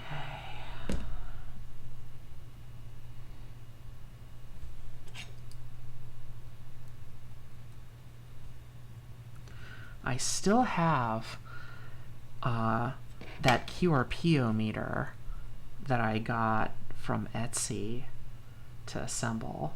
So I still have another soldering project after this one is done.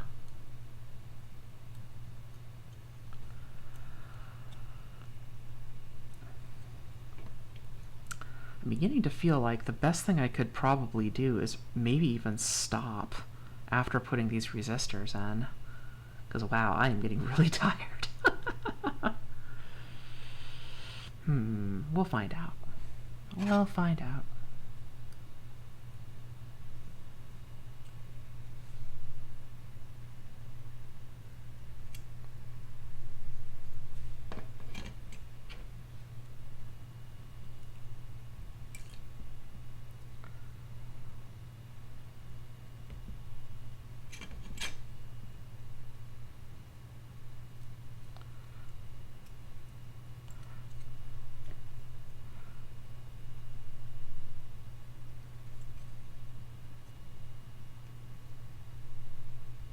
Gotta have all those resistors lined up in a row so the electrons don't get confused.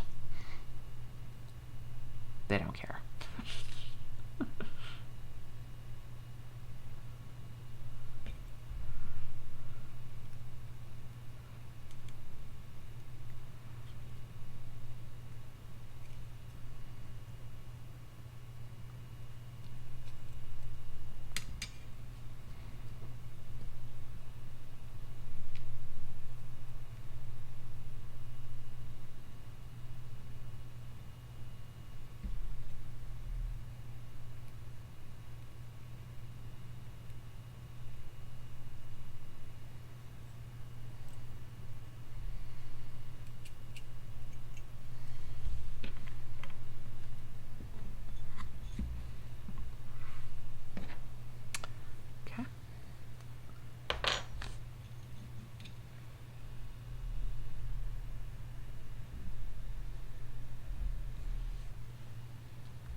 Where are you? Where are you? There you are.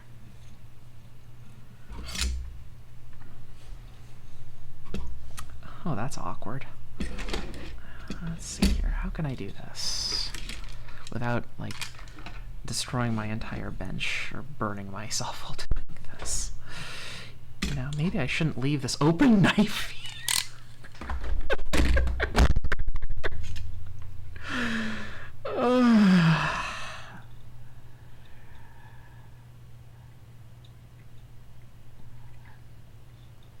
Now, you're being cantankerous, aren't you? Okay, well, if you're gonna be that cantankerous.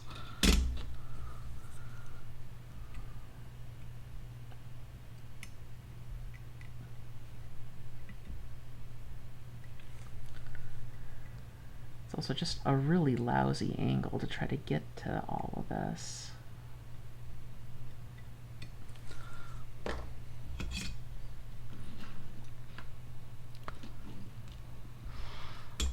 Let's reposition that.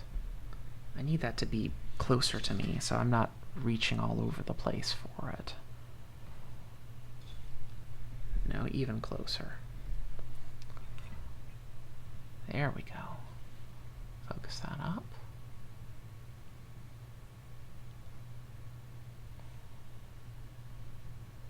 There we go.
right, we had this problem the last time. Every time I try moving the other magnifying lamp I have over, it hits the edge of the monitor. That's right.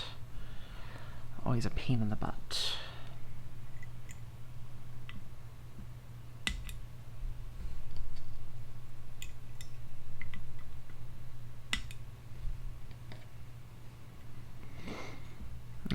I'm beginning to see why people who do this more seriously and more professionally use a microscope that actually just uses the optical channel for human feedback, but still has an HDMI or USB output, because this is just not fast enough to actually use properly. It's good for a check once I get set up, but it just doesn't have, like if I try doing this just solely through the screen, it feels so awkward.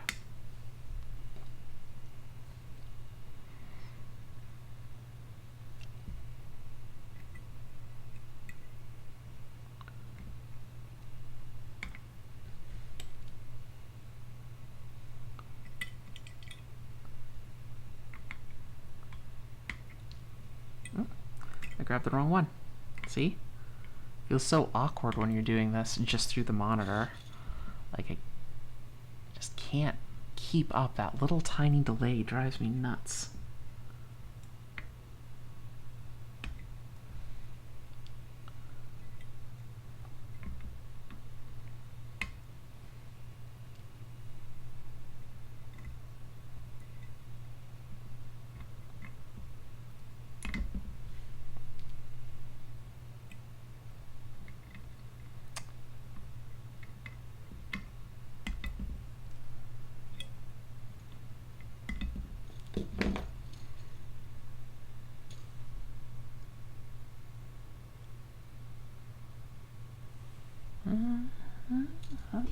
It looks funny from my angle. I don't know why it looks funny from my angle. Wait for the soldering iron to heat back up again. There we go.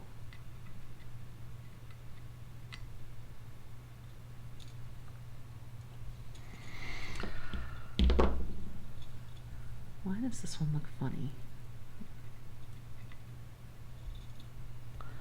Now it doesn't look funny anymore. It looks fine. Okay.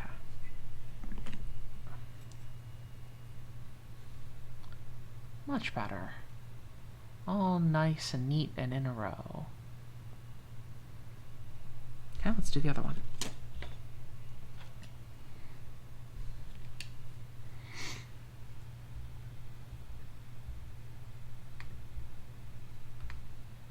Oop, that's not the right one.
You know, I just had the thought. I don't think I have any pin headers for that, though. But here's an idea. What if, instead of just soldering all of these up, we put 2 pin headers in here instead, so that we can dynamically switch these? Or a spare socket. Is it the right pin depth for a socket? Not quite. That's too wide. Would we been able to use a socket? Not easily. That's a little bit too far for that. But if we had a DuPont connector here, that might work. Is it the correct pin distance for that? Yes. Yes, it is. It does look like a 0.1 pitch, but I think it's too small to actually do that.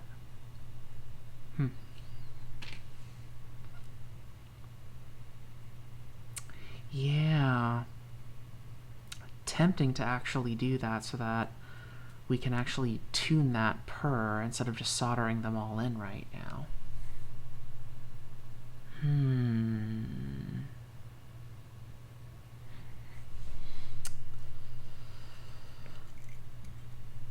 Well, we could always desolder it later, I guess. Besides, if we put any component on there that's going to be that high, we're going to run into problems trying to move the components around later. There's no good way of doing that other than just desoldering it.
At least we won't have to desolder the entire header like we did the last time.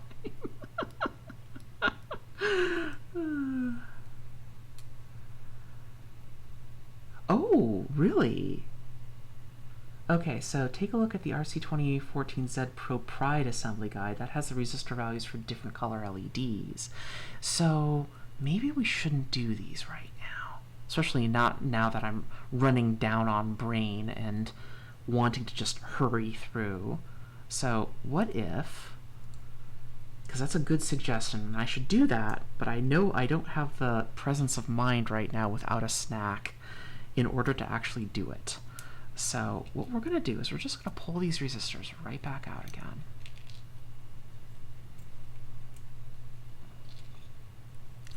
I'm going to find wherever the component bag is for this. We're going to put them all back in very carefully.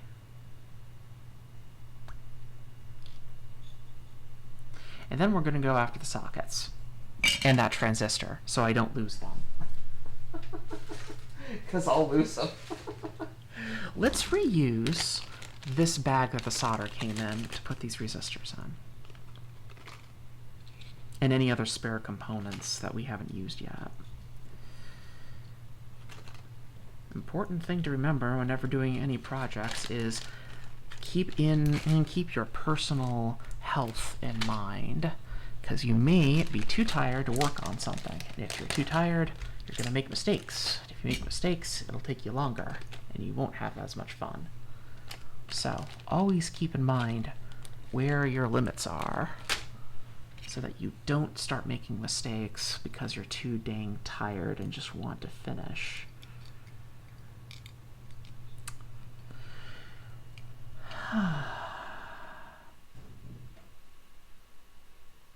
Yeah, let's do the sockets. The sockets are easy enough. We don't have to worry too hard about them. And then we'll stop, because I'm definitely out of juice.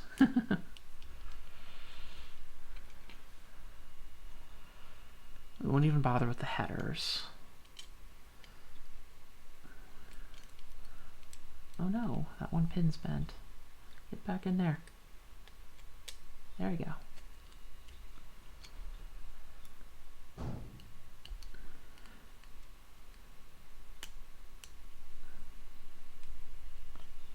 Okay.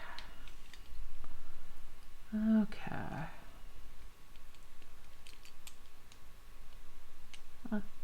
Come on. Come on. Come on. Come on. Thank you.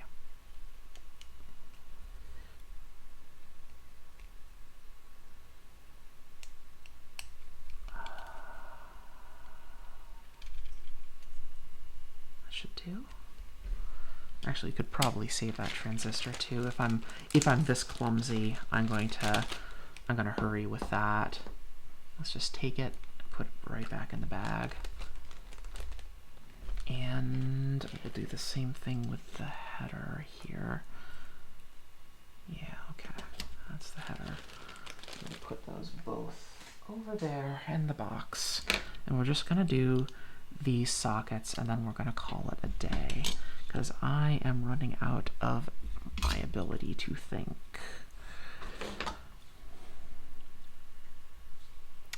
Wait for the soldering iron to heat up. While we're doing that, we can get the microscope going again.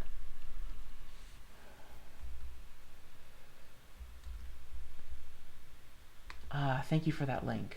I will open that up and use that on the next stream to get those values correct. Okay, we'll just go back to here.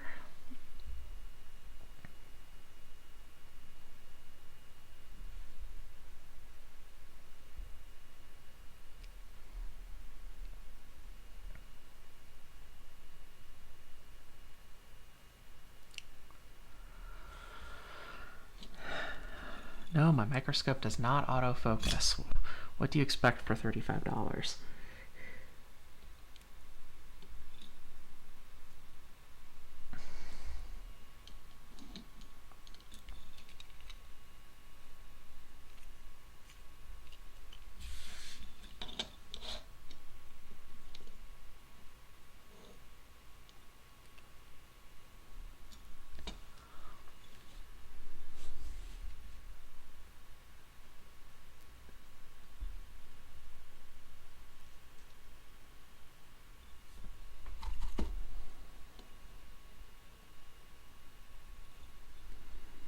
But if anyone actually does have a good microscope suggestion that might work for streaming and this kind of work, please leave me a comment because I'd love to hear what your suggestions are for that.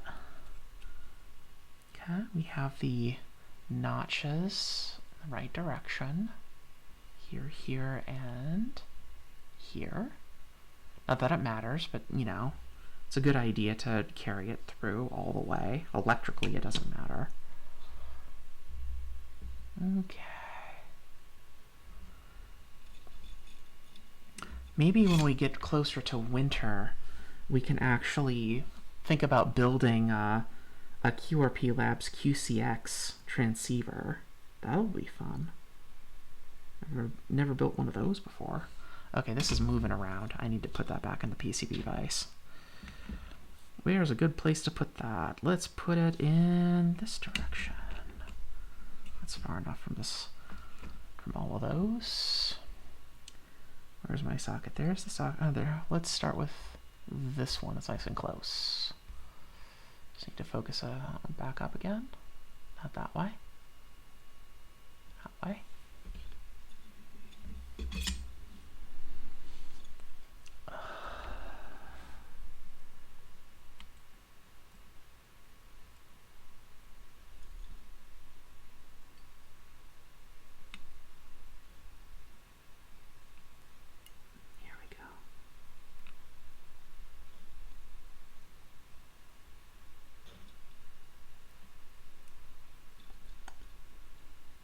You're supposed to go on the board, solder.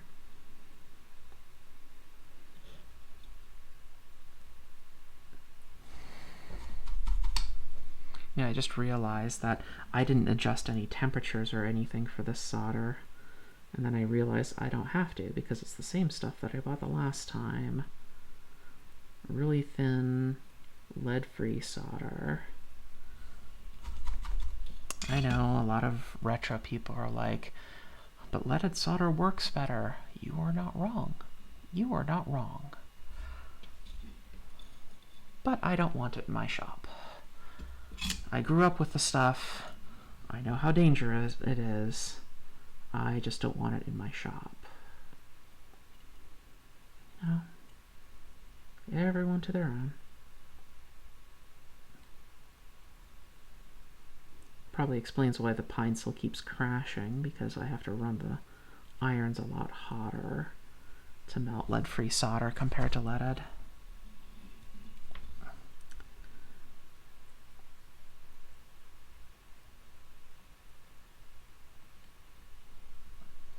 That one even? Yeah, that one actually did go. Okay.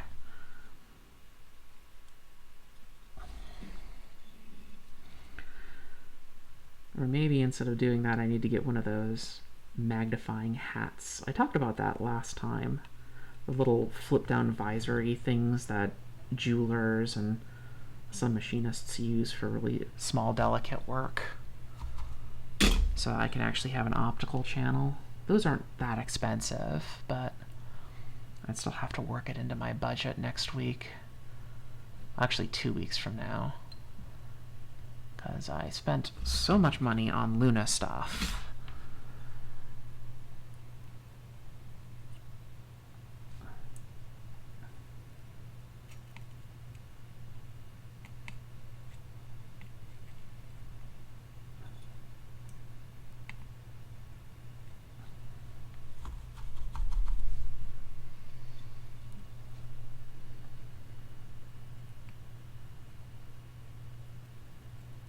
Or, you know, maybe just actually move the magnifying lamp that I have already to somewhere I can actually use it before I start the stream.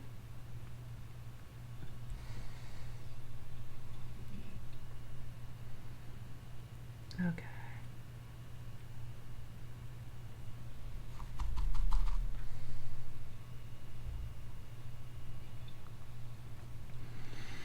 All right. Last bit, and then we're going to wrap up for the day so that I don't make any mistakes with this project. This is a lot more involved of a project than I expected it to be. Like, we put together the LCD in like one sitting, pretty much. This one's requiring 2 of them just because there's so many parts. That's not a complaint, that's a good thing. This means that we have to scale our expectations appropriately. That's alright. It'll get done. Here we go. One more. Last one. Last pin. And we're just going to call it quits. Yeah, okay. Those all look like they're soldered nicely. Just make sure that they all look good. I'll get this one at the end here. Yeah, that looks... this pin here looks a little bit famished. Let's give that a little bit more. Yeah, just a little bit more. There we go. That's better looking. That makes me happier. Okay. Let's call it quits there because it's been a long stream and there's still a lot to do, and we don't want to do all the fun stuff in one sitting. And there's still some resistors that we're going to have to figure out new values for. We have this pin header to put on. We have some additional headers if I actually have any spares, and I'm not sure if I do, but we'll dig around and we'll look. And then of course the board header, and put in the ICs. So yeah, we've got lots to do left. So let's stop there for today, and then we'll get back to this maybe next weekend, when I'm not so tired. Alright, everyone. Let's zoom our camera back out so I can say goodbye to y'all. There you go. Alright, everyone. So we made some progress. We put together the switches. This one little resistor that was hiding. Make sure that you get the momentary here. Oh, that's nice that it goes both ways. Never mind. We got the header. And we have this board, and we still have lots to do left. We want to ponderously deal with this because we want to make sure that we match to the correct colors. I feel like I'm missing a number of colors yet. I'm going to spend some more time thinking about this and see if I have to buy some more LEDs, because I did fry 2 of them. I did do that because I'm a silly person, and I did that. But maybe we'll see. I might end up ordering some more, or maybe I won't. Maybe I'll have enough in the house. We'll find out. So that will be next time. Thank you all for joining me here for some nice, pleasant soldering. See you next time. Bye.